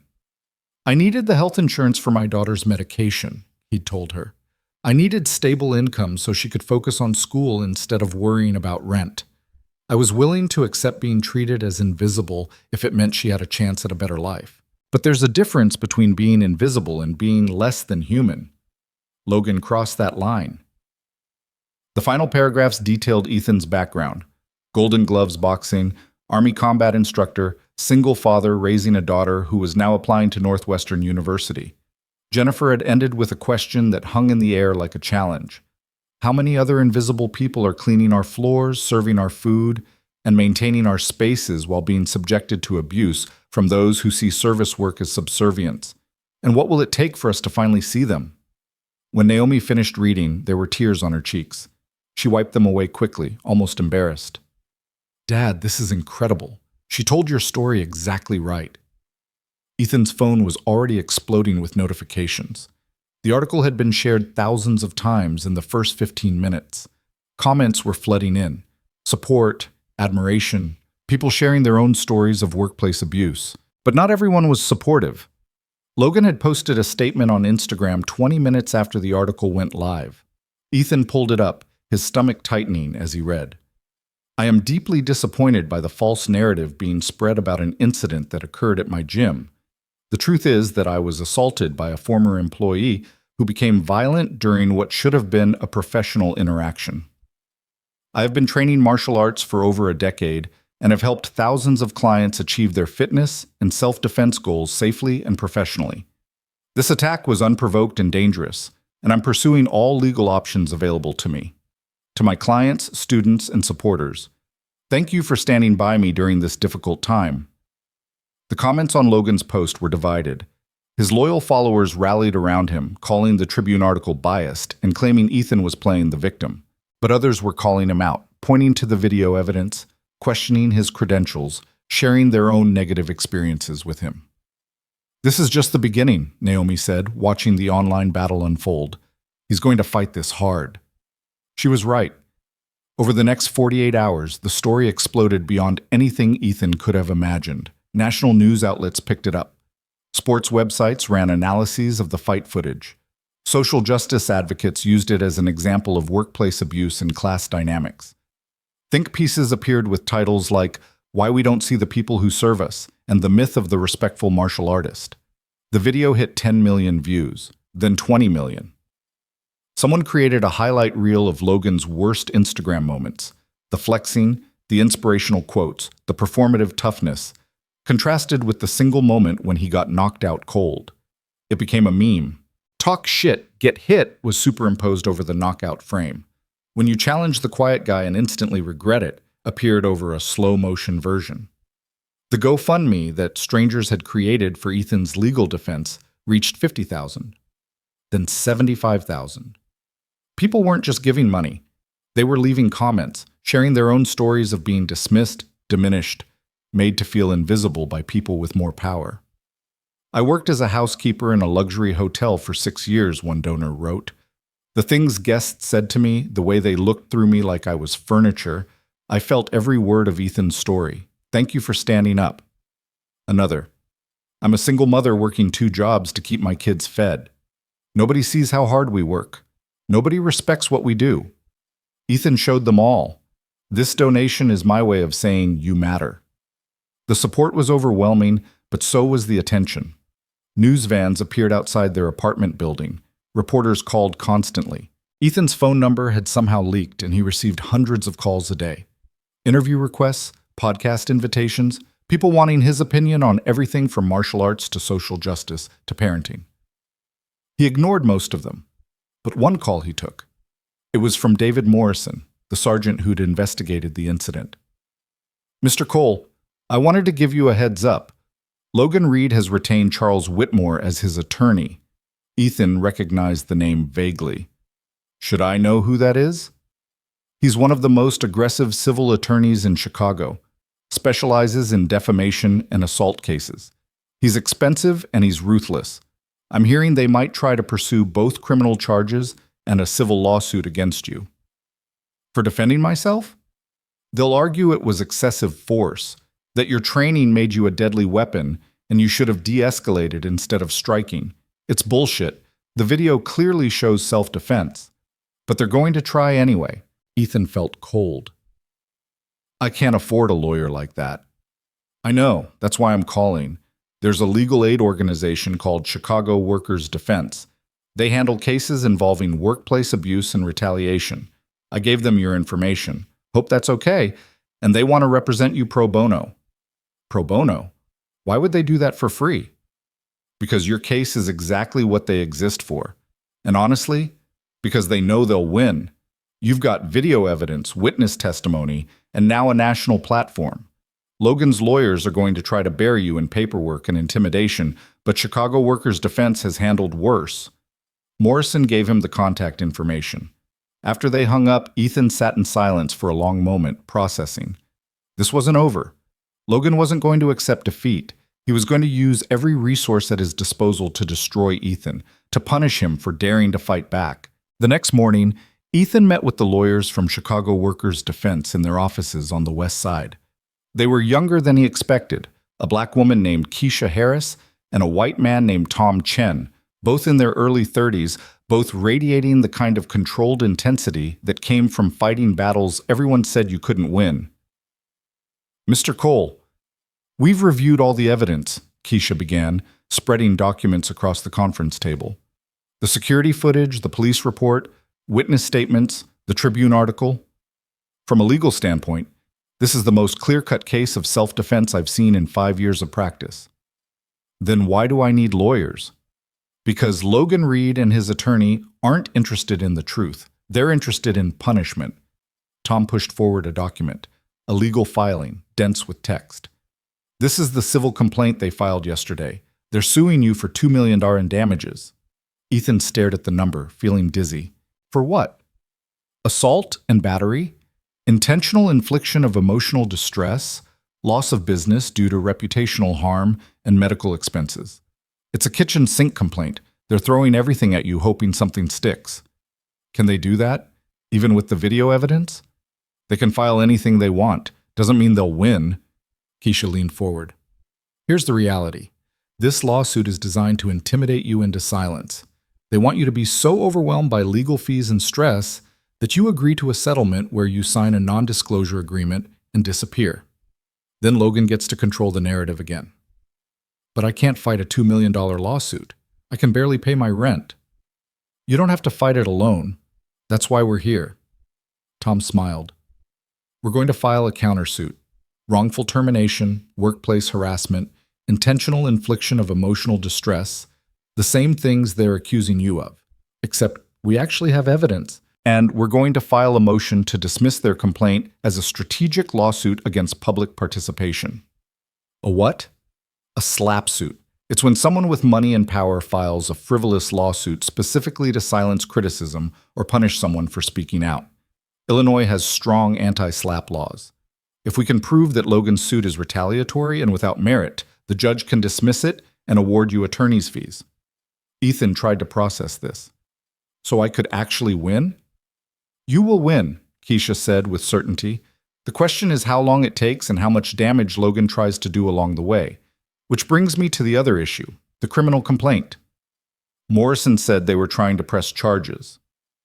They did. The Cook County State's attorney received a formal complaint from Logan's lawyer demanding that you be charged with felony battery. They're arguing that your military training makes you a deadly weapon and that you used excessive force. That's insane. It is. And the state's attorney knows it. I spoke with the prosecutor assigned to review the case. She's seen the video, read the police report, and talked to Morrison. She's not filing charges. They're sending Logan's lawyer a letter this week declining to prosecute. Relief washed over Ethan like cold water. So I'm not going to be arrested? No. But Logan's team will spin that as corruption or special treatment.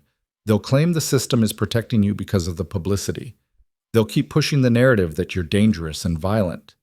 Keisha's expression hardened, which is why we're not just playing defense. We're going on offense. Over the next hour, they laid out the strategy. The countersuit would include not just Logan, but Titan Corps' ownership group, arguing they'd created and enabled a hostile work environment. They'd subpoena all internal complaints, all training records, all communications about Ethan and other employees. They'd depose former clients and employees who'd witnessed Logan's behavior. They'd hire expert witnesses, martial artists, workplace psychologists, use-of-force specialists, to testify that Ethan's response had been proportional and appropriate. This is going to get ugly, Tom warned. Logan's lawyer will try to dig up anything from your past that could make you look bad. Arrests, debts, relationship issues, anything. I don't have any arrests. My finances are a mess, but that's from raising a kid on minimal income, not from irresponsibility. And I've been a widower for 12 years. What about your military service? Any disciplinary issues? Honorable discharge, commendations for training excellence. No black marks on my record. Keisha and Tom exchanged a look that suggested this was even better than they'd hoped. Mr. Cole, Keisha said, you're what we call a sympathetic plaintiff. Single father, military veteran, worker who endured abuse to provide for his daughter. Meanwhile, Logan is a wealthy, arrogant trainer who got exposed as a fraud. This is a jury's dream case. You think it'll go to trial? I think Logan's team will try everything to avoid trial, because if this goes in front of a jury, he loses, badly. So they'll try to settle, try to make this go away quietly. But we're not taking any settlement that includes a non-disclosure agreement. The public has a right to know what happened at Titan Corps, and you have a right to tell your story. Ethan signed the retainer agreement, giving Chicago workers defense authorization to represent him. As he left their office, he felt something he hadn't felt since the night of the fight, a sense that maybe, just maybe, he wasn't completely powerless in this situation. The next development came from an unexpected source. Ethan was home with Naomi trying to help her with calculus homework, while his phone continued its constant buzzing, when a call came through from David Morrison's brother-in-law, the one who ran the community center. Mr. Cole, this is Raymond Jackson. David Morrison gave me your information, said you might be interested in teaching self-defense classes at our center. Yes, sir, I am, though I should tell you I'm in the middle of some legal issues right now. I don't know if that affects... I've seen the news. Everyone has. That's actually why I'm calling. Raymond's voice was warm, granular, the voice of someone who'd spent years working with communities that didn't trust easily. We've been getting calls all week from parents who saw your story. They want their kids to train with you. They want to learn from someone who understands what real defense looks like, not some Instagram performance artist. I appreciate that, but I don't have any formal teaching certifications. I've been out of the game for a long time. You've got something better than certifications. You've got credibility, and you've got a story that resonates with the community we serve.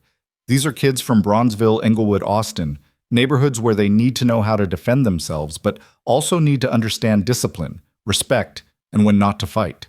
Raymond paused. David told me you pulled that punch, said you could have done serious damage but chose restraint. That's what I want to teach these kids. What kind of position are we talking about? Part-time to start. 3 evenings a week, 2 hours each session. We can pay $15 an hour, which I know isn't much. That's more than I was making at the gym, Ethan interrupted. Then maybe we can make this work. Why don't you come by tomorrow? Meet some of the kids, see the space, and we'll talk details. Ethan agreed and hung up feeling lighter than he had in days. It wasn't much, but it was something. A way forward, a purpose beyond just surviving. That night, as he lay in bed scrolling through the endless stream of comments and messages, one particular email caught his attention. It was from the athletic director at Northwestern University. "Mr. Cole, we've been following your story with great interest. We understand your daughter Naomi has applied to Northwestern for next fall. While I cannot speak to admissions decisions, I wanted to let you know that we've recently established a scholarship specifically for students whose families have faced significant hardship while maintaining academic excellence. Naomi's application will be given full consideration for this opportunity. Additionally, our athletic department is always looking for qualified instructors for our self-defense and combatives programs. If you're interested in discussing possibilities, please don't hesitate to reach out." Ethan read the email 3 times, not quite believing it. He got up and knocked softly on Naomi's door. She was still awake, studying by lamplight. "Dad, what's wrong?" "Nothing's wrong. Read this." He handed her his phone, watched her face as she read the email, watched her expression shift from confusion to understanding to something like hope. "Dad, they're basically saying I might get a scholarship." "Might, but it's a chance. And they want you to work there, teaching self-defense at Northwestern?" She looked up at him, eyes shining. "Do you know what this means?" "It means maybe things are turning around." She threw her arms around him, and Ethan held his daughter, feeling the weight of the past few days finally starting to lift. Not gone. The lawsuit was still real. The fight ahead was still daunting. But for the first time since that night in the octagon, he could see a path that didn't end in complete disaster. The community center job started the following week. Raymond Jackson's center was in a converted warehouse in Bronzeville, all exposed brick and industrial lighting, with a training area that had heavy bags, mats, and basic equipment. It wasn't Titan Core's luxury setup, but it felt real in a way that Jim never had. The first class had 12 kids, ranging from 10 to 17 years old. They looked at Ethan with a mixture of awe and skepticism. He was the guy from the viral video, but what did that actually mean? Could he teach them anything useful? Ethan started simple. Basic stance, how to make a proper fist, the mechanics of a jab. He didn't talk about the viral video or Logan or any of it. He just taught, the way he'd taught young soldiers preparing for deployment, with patience and precision and an insistence that technique mattered more than power. Halfway through the first session, a kid named Marcus, coincidentally the same name as Logan's former client, asked the question Ethan had been expecting. "Mr. Cole, is it true you knocked that guy out with one punch?" "It's true," Ethan said simply. "Can you teach us to do that?" "I can teach you the technique, but that's not the point of what we're doing here." Ethan looked around at the kids, saw their eager faces, their hunger to be powerful, to be respected. "That punch you saw in the video? That was years of training, yes, but it was also a failure. You know why?" The kids shook their heads. "Because I let the situation get to that point. A better fighter, a smarter fighter, would have de-escalated before it became physical, would have walked away before pride got involved. What I'm going to teach you here isn't how to knock people out. It's how to protect yourself, how to carry yourself with confidence so that you don't have to fight, and how to exercise restraint when you have power." A girl in the back, couldn't be more than 13, raised her hand. "But you did fight. You did knock him out. Doesn't that mean sometimes fighting is the answer?" Ethan considered this. Sometimes defending yourself is necessary. That guy attacked me first, and I had a right to protect myself. But look at what it cost. I lost my job. I'm being sued. I've got lawyers and stress, and my whole life turned upside down. Was I justified? Yes. Was it worth it? I'm still figuring that out. The honesty seemed to resonate. The kids settled into the training with a seriousness that impressed him. They wanted to learn, not just to fight, but to understand the responsibility that came with knowing how to hurt people. Over the following weeks, Ethan fell into a rhythm. 3 nights a week at the community center, building a small but dedicated group of students. Days spent meeting with Keisha and Tom, preparing for the legal battles ahead. Time with Naomi, helping her finish her college applications, talking about the future with cautious optimism. The media attention began to fade, as it always did. New stories replaced his. The video still circulated, still got shared, but the frenzied interest moved on to other outrages, other viral moments. But the lawsuit ground forward with inexorable momentum. Logan's lawyer filed motion after motion, trying to get Ethan's countersuit dismissed, trying to freeze the GoFundMe money, trying to subpoena Naomi's school records for some unclear reason that Keisha successfully blocked. "They're fishing," Tom explained during one of their meetings, "hoping to find something, anything they can use to make you look bad. But they're coming up empty, which is making them desperate." The desperation showed in Logan's increasingly erratic social media presence. He posted workout videos with captions about real warriors and fake tough guys. He gave interviews claiming the Tribune article was a hit piece. He started a podcast called Truth Over Narrative, where he spent hours defending himself and attacking Ethan's character. But the more Logan talked, the worse he looked. His own words became evidence of his character. Former clients came forward with recordings of his training sessions where he berated students, made inappropriate comments, and demonstrated the same unsafe techniques Ethan had criticized. Then came the breakthrough that changed everything. Keisha called Ethan at 9 p.m. on a Tuesday, her voice vibrating with barely controlled excitement. "We got it. We got the smoking gun." "Got what?" "Internal emails from Titan Core's ownership. They've been aware of complaints against Logan for over 2 years. They've discussed liability issues, talked about needing to manage his interactions with employees, even considered firing him. But they kept him on because he was profitable. He brought in high-paying clients. They chose money over safety." "Can you use that in court?" "Oh, we're going to use it everywhere. This isn't just about you and Logan anymore. This is about institutional negligence. We're amending the countersuit to include punitive damages. We're going after everyone who enabled this." The emails leaked. Ethan suspected Keisha's team had something to do with it, and the story exploded again. The Tribune ran a follow-up piece titled Titan Core Emails Reveal Pattern of Ignoring Abuse Complaints. Other gyms in Chicago began distancing themselves from Logan. Clients demanded refunds and contract cancellations. The luxury gym that had seemed untouchable began to crumble.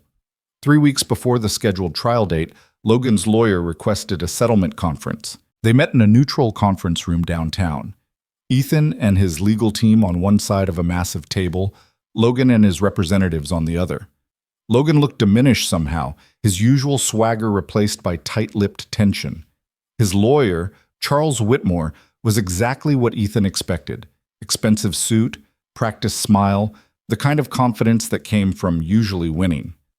"Let's cut through the posturing," Whitmore began. "My client is prepared to offer a settlement. We'll drop the civil suit against Mr. Cole.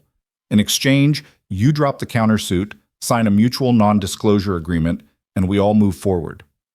"What about compensation?" Keisha asked. "We're willing to offer $25,000 for Mr. Cole's inconvenience." Ethan felt his jaw tighten.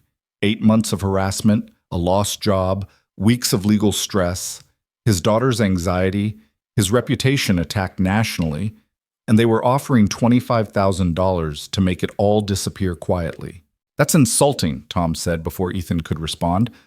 "Let me counter. Logan Reed issues a public apology. Titan Core implements comprehensive anti-harassment training and oversight.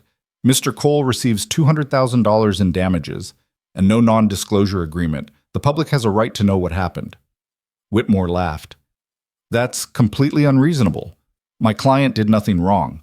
He defended his business from a violent employee." "Your client initiated a physical confrontation, threw the first punch, and got knocked out because he has more ego than skill," Keisha shot back. "And those internal emails prove his employers knew he was a liability.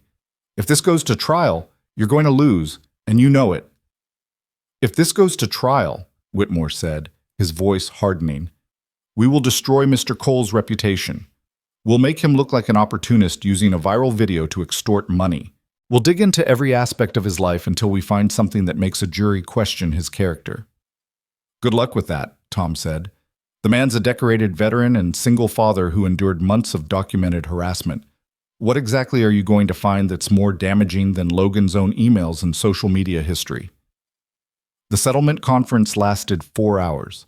Back and forth, offers and counteroffers, threats and calculations. Finally, Whitmore requested a private conversation with his client. They stepped out of the conference room, leaving Ethan alone with Keisha and Tom. "What do you think?" Ethan asked. "I think they're scared," Keisha said. "They know they're losing in the court of public opinion, and they're terrified of what a trial will do. But they're going to fight to keep this quiet because silence is the only way Logan salvages anything from this mess." When Whitmore and Logan returned, there was defeat in Logan's posture that hadn't been there before.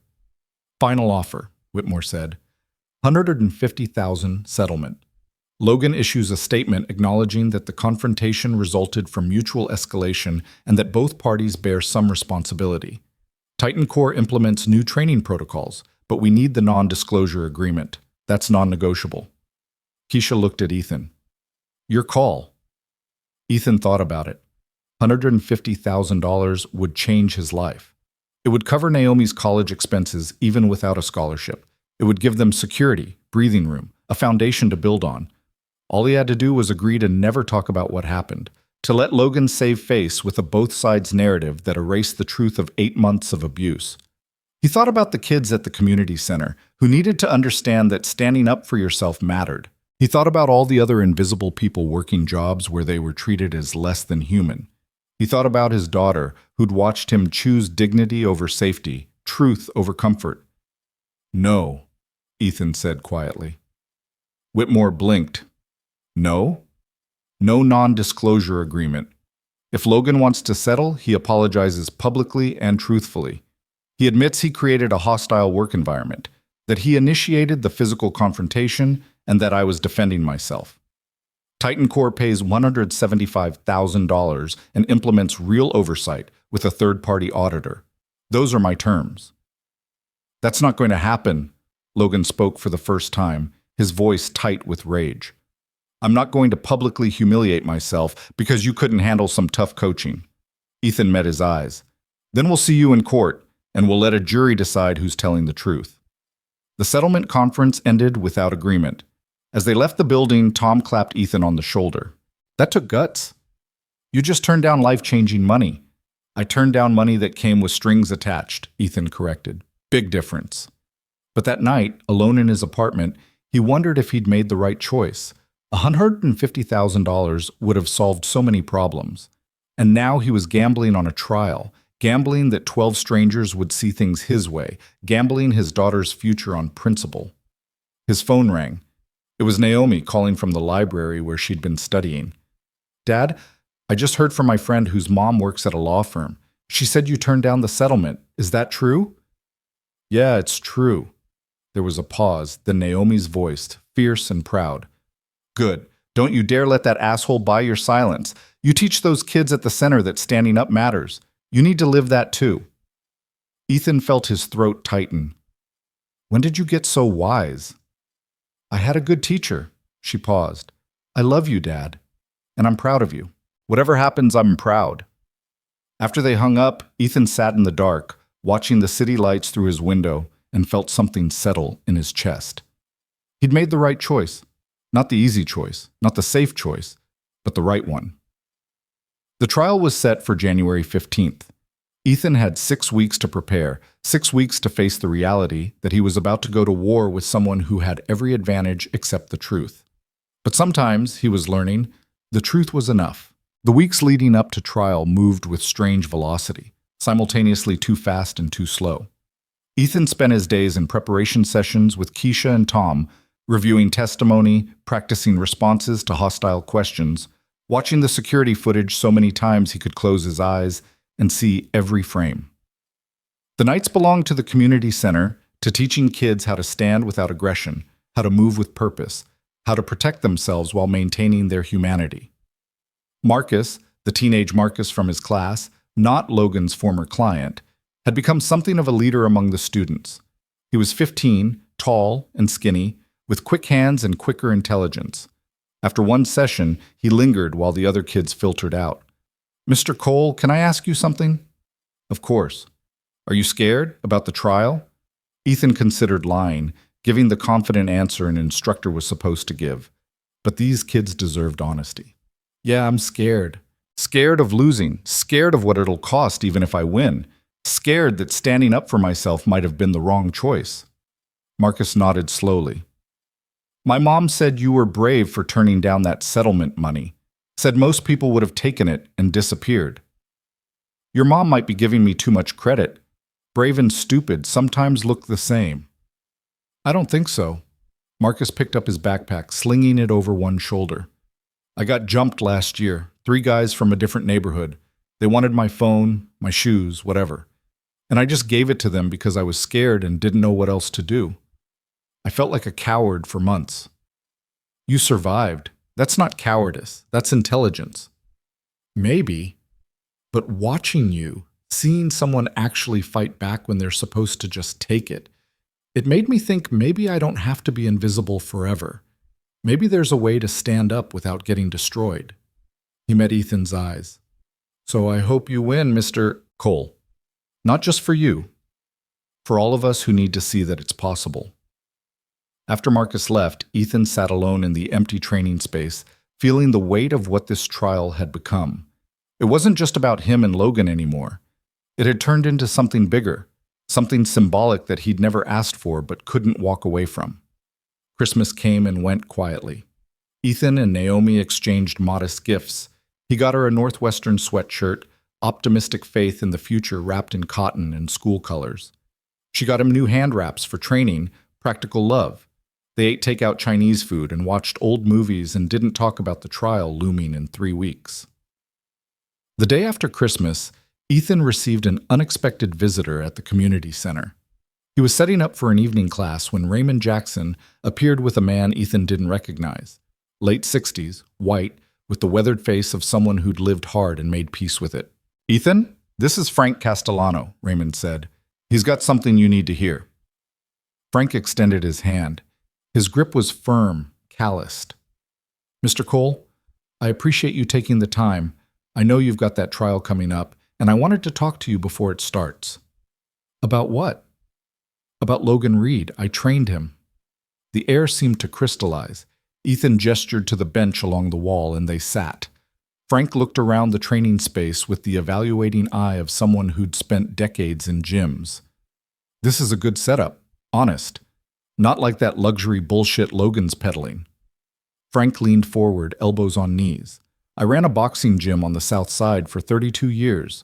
Logan came to me when he was 19, full of ego and empty of skill. I trained him for 6 years, taught him everything I could. But I couldn't teach him what he didn't have. Humility, respect, discipline. Why are you telling me this? Because I've been watching this whole situation unfold, and I've got things to say that might help your case. Logan was a decent athlete, but he was never a great fighter. His technique was always sloppy, his ego always bigger than his ability, and he had this way of treating people, especially people he thought were beneath him, like they existed to make him feel important. Frank pulled out his phone, showed Ethan a series of photos. A younger Logan in a boxing ring, form already showing the flaws Ethan had noticed. Training sessions where his stance was wrong, his guard too low, his chin exposed. I kicked him out of my gym 7 years ago, Frank continued. He was teaching classes without my permission, telling students I was old-fashioned and didn't understand modern fighting. He was showing them dangerous techniques, stuff that looked impressive but would get them hurt in a real situation. When I confronted him, he threatened to sue me for defamation, tried to poach my students, told everyone I was washed up and jealous of his success. Did he succeed? Some students left with him, not many. Most of them came back within 6 months after they realized he was more interested in Instagram followers than actual training. Frank's expression hardened. I tried to warn people about him, put the word out that he was dangerous, that his credentials were inflated, that he didn't have the character to be trusted with teaching. But he had money for marketing, good looks for social media, and the willingness to tell rich people whatever they wanted to hear. Pretty soon he was the hot trainer, and I was the bitter old man. Why come forward now? Because I saw that video, saw your form, your control, the way you pulled that punch just enough to drop him without doing real damage. That's a lifetime of real training, Mr. Cole. That's what discipline looks like. And then I read about him trying to destroy you for defending yourself. And I thought, enough. I'm too old and too tired to watch good people get crushed by frauds. Ethan felt something loosen in his chest. Would you testify? At the trial? That's why I'm here. I've got documentation, training records, photos, videos of Logan's technique over the years. I've got character witnesses who'll back up everything I'm saying. Your lawyers can use whatever they need. Logan's team will come after you. Defamation, slander, whatever they can think of. Frank smiled, a grim expression that suggested he'd been through worse. Let them try. I've got nothing they can take, and I'm too old to be intimidated. Sometimes you just have to stand up because it's the right thing to do, consequences be damned. Keisha and Tom were ecstatic when Ethan told them about Frank. They met with him the next day, took his statement, reviewed his documentation. Frank's testimony would establish a pattern. Logan had been faking expertise and abusing his position for years, and institutions kept enabling him because he was profitable. This is devastating for their case, Keisha said after Frank left. An experienced trainer who worked with Logan for years, saying his technique is dangerous and his character is fundamentally flawed? That's expert testimony that completely undermines Logan's credibility. The trial began on January 15th, a Tuesday morning cold enough that the wind off Lake Michigan felt like it had teeth. The Cook County Courthouse was a fortress of stone and bureaucracy, its hallways echoing with the footsteps of lawyers and defendants and witnesses, everyone playing their part in the machinery of justice. Ethan wore the only suit he owned, a navy blue off-the-rack number he'd bought for his wife's funeral 12 years ago and hadn't worn since. Naomi had taken the day off school to be there, sitting in the gallery with Raymond Jackson and a handful of students from the community center who'd asked permission to attend. The jury selection had taken 2 days the previous week. 12 people pulled from across Chicago, ranging from a retired teacher to a young software developer to a mechanic who'd served in the Navy. Ethan had watched their faces during voir dire, trying to read which ones understood what this case was really about. Logan sat at the plaintiff's table with Charles Whitmore and 2 associate lawyers, all expensive suits and leather briefcases. He'd lost weight since the knockout, Ethan noticed. His face looked thinner, harder, like someone carrying stress they couldn't metabolize. Their eyes met once across the courtroom, and the hatred in Logan's expression was pure and undiluted. Judge Patricia Morrison, no relation to Sergeant Morrison, called the court to order. She was in her mid-50s, black, with the kind of presence that suggested she'd seen every courtroom trick and wasn't impressed by any of them. We're here for the case of Reed versus Cole and the countersuit Cole versus Reed and Titan Core LLC, she announced. Mr. Whitmore, your opening statement. Whitmore stood, buttoning his jacket with practiced ease. He approached the jury like he was greeting old friends. Ladies and gentlemen, this case is about violence. It's about a man who had every opportunity to walk away from a confrontation but instead chose to use his fists. Ethan Cole is a trained fighter, military combat instructor, Golden Gloves boxer, someone who knows exactly how much damage a single punch can inflict. And on the night of November 14th, he used that training not to de-escalate, not to protect himself, but to brutally assault my client, Logan Reed, in front of witnesses. Whitmore painted a picture of Logan as the victim, a successful trainer trying to run his business, a professional who'd offered to spar with an employee as a courtesy, only to be violently attacked without justification. He described Logan's injuries, the unconsciousness, the terror of being assaulted by someone with superior training. The defense will try to paint this as self-defense, Whitmore continued. They'll show you video, they'll talk about workplace harassment, they'll try to make you forget the central fact. Ethan Cole had options that didn't involve violence, and he chose violence anyway. That's assault, pure and simple, and my client deserves justice. Keisha's opening was different, quieter, more personal, building from facts to narrative. Logan Reed is correct about one thing. This case is about violence, but not the violence of a single punch. It's about the violence of 8 months of systematic harassment, the violence of being called boy and old man and treated as invisible, the violence of being forced to work off the clock, the violence of watching someone teach dangerous techniques to students who trusted them and being punished for speaking up. She walked the jury through Ethan's background, his military service, his widowhood, his daughter. She described the job at Titan Core as what it was, survival work, the kind of employment you took because you needed health insurance and couldn't afford to be choosy. She detailed Logan's pattern of abuse, the complaints that had been ignored, the employees who'd been driven out. On November 14th, Logan Reed challenged Ethan Cole to spar. Not as an equal, but as a power play, a way to publicly humiliate someone he'd been privately abusing for months. And when Mr. Cole dared to defend himself, when he used the training that Mr. Reed so desperately wanted to demean, Logan couldn't handle the reality that he wasn't the fighter he pretended to be. So he did what bullies always do when confronted with consequences. He played the victim. The first witness Whitmore called was Logan himself. He took the stand in a sharp gray suit, looking appropriately serious and wounded. Under Whitmore's gentle questioning, he described his background, the years of training, the certifications, the successful business he'd built. He talked about Titan Core as a dream realized, a place where he could share his passion for martial arts with people who wanted to transform their lives.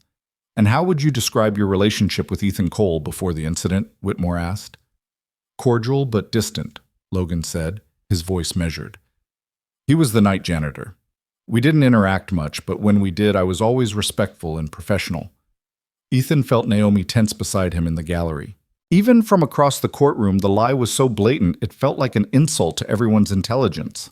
Logan described the night of the incident as a misunderstanding that escalated tragically. He'd asked Ethan to demonstrate some techniques. They'd begun to spar lightly, and then, without warning, Ethan had attacked him with full force. "I remember the punch coming at me," Logan said, his voice dropping. "I remember thinking this man is trying to hurt me. Then nothing. I woke up on the mat, confused and in pain, not understanding what had happened or why someone I'd tried to help had turned violent." Whitmore walked him through his injuries, the bruised jaw, the concussion symptoms, the emotional trauma. Logan was good, Ethan had to admit, convincing in his vulnerability, earnest in his confusion about why this terrible thing had happened to him. Then Keisha stood for cross-examination. "Mr. Reed, you testified that you were always respectful and professional with Mr. Cole. Is that correct?" "Yes." "Never called him boy?" "Never." "Never made him work off the clock?" "Absolutely not." Keisha pulled out a document. "This is a timesheet from November 10th, 4 days before the incident. It shows Mr. Cole clocked in at 10 p.m., his scheduled start time. But here's a text message you sent him that same day." She displayed it on the courtroom screen. It says, and I quote, "Need you here at 9:30 tomorrow. Earlier start, same pay. Don't be late." "Did you send that message?" Logan shifted slightly. "I may have asked him to come in early occasionally when we had events. Events that he wasn't paid for? It was just 30 minutes. 30 minutes of unpaid labor. That's called wage theft, Mr. Reed." Keisha didn't give him time to respond. "And this video, taken from your own Instagram account from October 15th, shows you giving a tour of the facility. At the 2:47 mark, you gesture toward someone mopping in the background and say, 'Don't mind the help.' Is that person Mr. Cole?" The video played. Logan's voice, cheerful and dismissive. "Don't mind the help." "That's just a figure of speech," Logan said weakly. "Is it? Because we have testimony from 3 former employees who say you regularly referred to janitorial staff as the help in a derogatory manner. Is that your idea of respectful and professional?" Whitmore objected, but the damage was done. The jury had seen the casual dismissal, the evidence that Logan's testimony about being respectful was built on lies. Keisha moved to the sparring match itself. "You testified that Mr. Cole attacked you without warning, but the security footage shows you throwing the first punch, a hard, uncontrolled right hand that Mr. Cole had to dodge. Did you throw that punch?" "We were sparring. I threw a punch because that's what you do in sparring." "You threw a punch at an employee who'd expressed reluctance to spar with you, after you'd publicly challenged him to demonstrate techniques, after you'd spent months creating a hostile work environment. That's not sparring, Mr. Reed. That's assault." "I was trying to teach him." "Teach him what? His place?" "Because that's what you told the police, isn't it? That Mr. Cole needed to learn his place." Whitmore objected again. Judge Morrison sustained it, but the point had landed. Logan's own words, his own actions, were dismantling the victim narrative piece by piece. The cross-examination continued for 2 hours. By the end, Logan looked exhausted and angry, his composure cracking, the mask of victimhood slipping to reveal the arrogance underneath.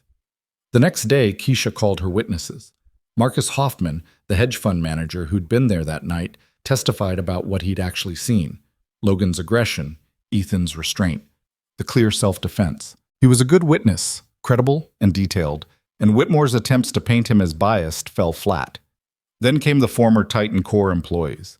The receptionist who described Logan's inappropriate comments and constant demands that she dress more provocatively because sex sells memberships. The trainer who'd been fired for questioning Logan's safety protocols.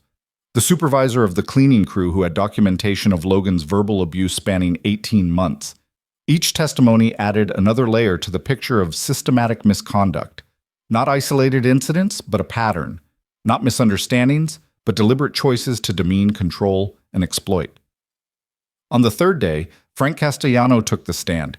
He walked to the witness box with the careful gait of someone whose knees had taken a lifetime of punishment, settled into the seat, and looked at the jury like he was about to tell them something important and they'd better listen.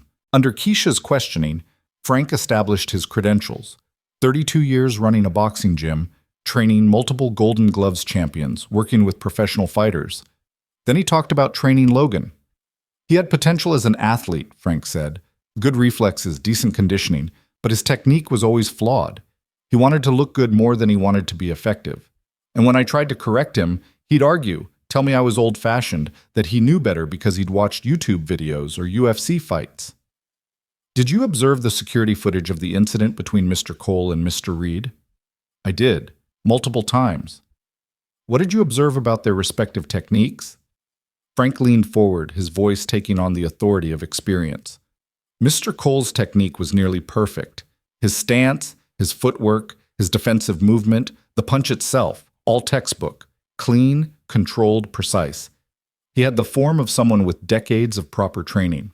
Meanwhile, Mr. Reed's punch was exactly what I'd expect from him. Overextended, chin exposed, weight distribution wrong. It was the punch of someone who's watched a lot of fights but hasn't internalized the fundamentals. In your expert opinion, was Mr. Cole's response proportional to the threat? Absolutely. Mr. Reed threw a full-power punch at Mr. Cole's head. Mr. Cole was entitled to defend himself. And I'll note, he pulled that punch. I could see it in the footage. He had enough control to drop Mr. Reed without causing serious injury. A less disciplined fighter would have followed up, would have done real damage. Mr. Cole threw one punch and stopped. That's remarkable restraint under pressure. Whitmore's cross-examination tried to establish that Frank was biased, that his negative history with Logan made him unreliable. But Frank was unshakable. I don't like Logan Reed, Frank admitted, but that doesn't mean I'm lying about his technique. Show my testimony to any qualified boxing coach in America, let them watch that footage, and they'll tell you the same thing I am. The truth doesn't care about my feelings. The prosecution rested after Frank's testimony. Whitmore called a few rebuttal witnesses, other trainers who vouched for Logan's expertise, a sports psychologist who talked about the emotional trauma of being assaulted, but they felt hollow after the weight of evidence Keisha had presented. Then came closing arguments. Whitmore tried to bring it back to violence, to the simple fact that Ethan had knocked Logan unconscious. Whatever you think about workplace dynamics or personality conflicts, the fact remains that Mr. Cole used his superior training to severely injure my client. That's not justice. That's revenge. Keisha stood for her closing, and Ethan could see the strategy she'd been building toward all along. This case isn't about one punch, she began. It's about whether someone who's been systematically abused has the right to defend themselves. It's about whether power, economic power, social power, physical power, comes with accountability. Logan Reed spent 8 months treating Ethan Cole as invisible, as less than human, as someone who existed only to clean up his messes and absorb his contempt. And when Mr. Cole dared to be visible, when he dared to speak up about dangerous training practices, Mr. Reed couldn't tolerate it. She walked the jury through the timeline, the evidence, the pattern. Mr. Reed initiated the confrontation. Mr. Reed threw the first punch. Mr. Reed created the circumstances that led to him being knocked unconscious. And then, when he faced consequences for his own actions, he did what people with power always do. He tried to use the legal system to punish someone for fighting back. Keisha's voice rose with emotion. Ethan Cole is here today because he refused to stay invisible, because he defended himself when attacked. because he wouldn't sign away his right to tell the truth. Ladies and gentlemen, your verdict today isn't just about these two men. It's about whether we, as a society, believe that all people, regardless of their job title or paycheck, deserve to be treated with basic human dignity. It's about whether defending yourself is assault or survival. It's about whether the truth matters more than money. The jury deliberated for 7 hours.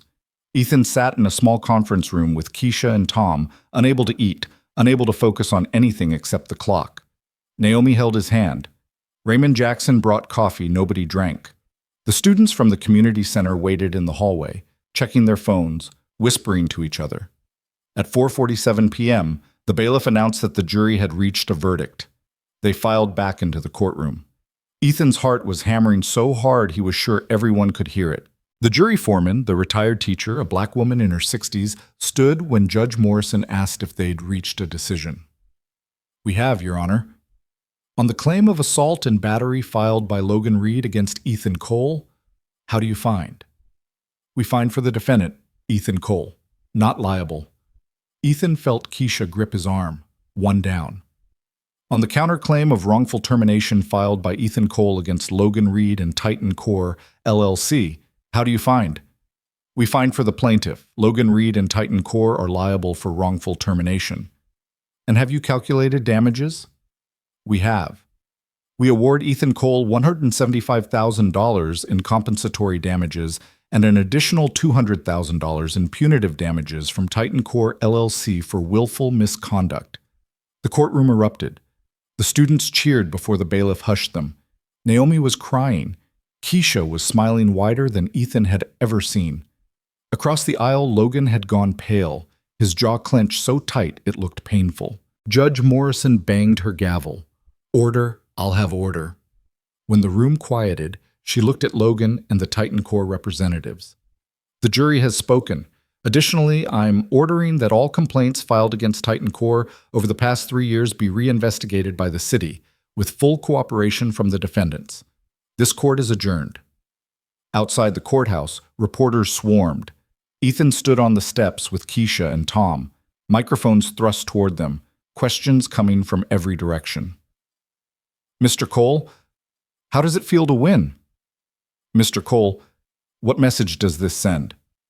"Will you pursue further legal action?" Keisha stepped forward. "Mr. Cole will make a brief statement." Ethan looked at the cameras, at the reporters, at the crowd that had gathered. He thought about Marcus asking if he was scared, about Naomi telling him not to let Logan buy his silence, about all the invisible people who'd reached out to share their own stories of being dismissed and diminished. 8 months ago, I took a job cleaning floors at a luxury gym because I needed health insurance for my daughter," he said, his voice steady. "I endured harassment and abuse because I couldn't afford to lose that job. On November 14th, I defended myself when I was attacked, and my life turned upside down because of it. But today a jury said that defending yourself isn't a crime, that speaking truth isn't defamation, that being invisible doesn't mean you deserve to be treated as less than human." He paused, gathering his thoughts. "I'm not a hero. I'm just a father who was trying to survive, who got pushed too far and who decided that dignity mattered more than safety. If this case means anything, I hope it means that other people in situations like mine will know they have the right to stand up, that they deserve respect regardless of their job title, that the truth matters, even when it's expensive to tell." "What will you do with the settlement money?" someone shouted. "My daughter's going to college. The rest will help us build a stable life. And I'll keep teaching at the community center because those kids need to learn that real strength isn't about knocking people out. It's about knowing when to fight and when to walk away, and having the courage to do both." 3 months later, Ethan stood in the same training space at the community center, watching a class of 25 students practice defensive techniques. The program had exploded after the trial, parents calling constantly, kids showing up wanting to train with the guy from the video, funding appearing from grants and donations that Ethan still didn't fully understand. Raymond had offered him a full-time position as director of the self-defense program at a salary that wasn't lavish but was stable and came with benefits. Between that and the settlement money, carefully invested on the advice of a financial planner Keisha had recommended, Ethan's life had transformed from survival mode to something resembling security. Northwestern had offered Naomi a full scholarship. She'd received her acceptance letter in March, had cried for 20 minutes, and then immediately started planning her dorm room. She still worked at the library because she wanted to, not because she had to, saving money for books and expenses and the independence that mattered to her. Titan Core had closed in February. The city's investigation had uncovered multiple code violations, liability issues, and evidence of financial misconduct by the ownership group. Logan's Instagram account had gone silent. Ethan had heard through the legal grapevine that Logan had moved to Los Angeles, was trying to restart his brand, was still insisting he'd done nothing wrong. Ethan didn't think about him much anymore. The class ended. Students filtered out, sweaty and exhausted, and better prepared for a world that might demand they defend themselves. Marcus lingered, as he often did. "Mr. Cole, I got accepted to the police academy training program, the youth version, for next summer." "Marcus, that's incredible. Your mom must be proud." "She is. And I told them about training here, about what you've taught us. They said that kind of background would serve me well." He hesitated. "I wanted to say thank you for showing me that standing up doesn't mean you have to be cruel, that you can be strong without being a bully. You learned that yourself. I just gave you the space to practice it."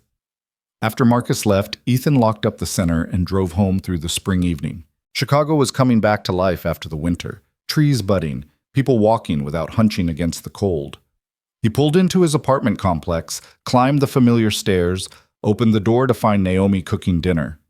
"Dad, perfect timing. I'm trying this new pasta recipe and I need your opinion." They ate together, talking about her day at school, his day at the center, the small, ordinary moments that made up a life. After dinner, Ethan's phone buzzed. A text from Jennifer Martinez. "Thought you'd want to know. The city just announced new workplace protection laws inspired by your case. Mandatory reporting for harassment complaints, third-party oversight for gyms and fitness centers, stronger penalties for retaliation. You changed things, Ethan." He showed the message to Naomi.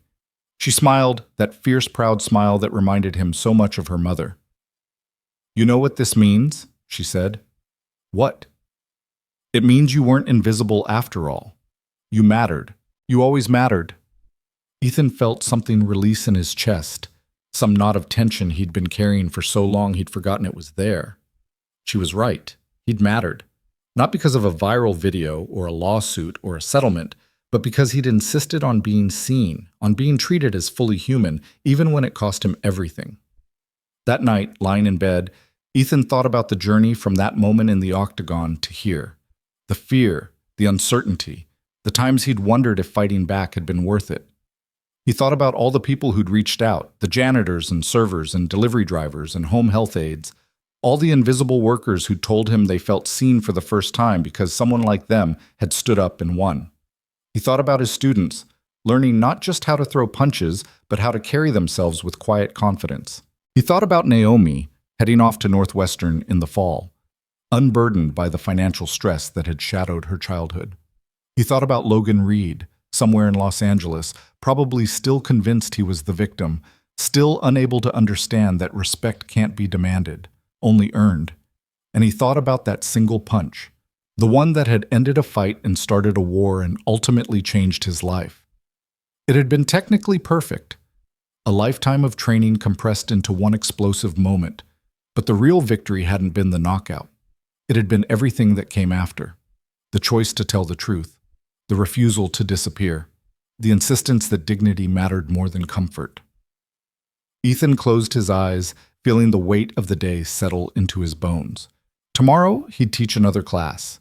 Tomorrow, Naomi would study for her finals. Tomorrow would bring new challenges, new students, new moments that required choosing between safety and principle. But tonight, for the first time in longer than he could remember, Ethan Cole felt something close to peace. Not because everything was perfect, but because he'd fought for something that mattered and won. Not just in court, but in the deeper battle for self-respect, for visibility, for the simple human right to be treated with dignity regardless of your job title or paycheck or place in the social hierarchy. He'd been invisible for so long, but invisibility, he'd learned, was never a fact. It was just a story other people told about you, a narrative you could accept or challenge. And the moment you challenged it, the moment you insisted on being seen, everything changed. The invisible man had fought back. And in fighting back, he'd discovered he'd never been invisible at all. He'd always been there, always mattered, always deserved to be seen.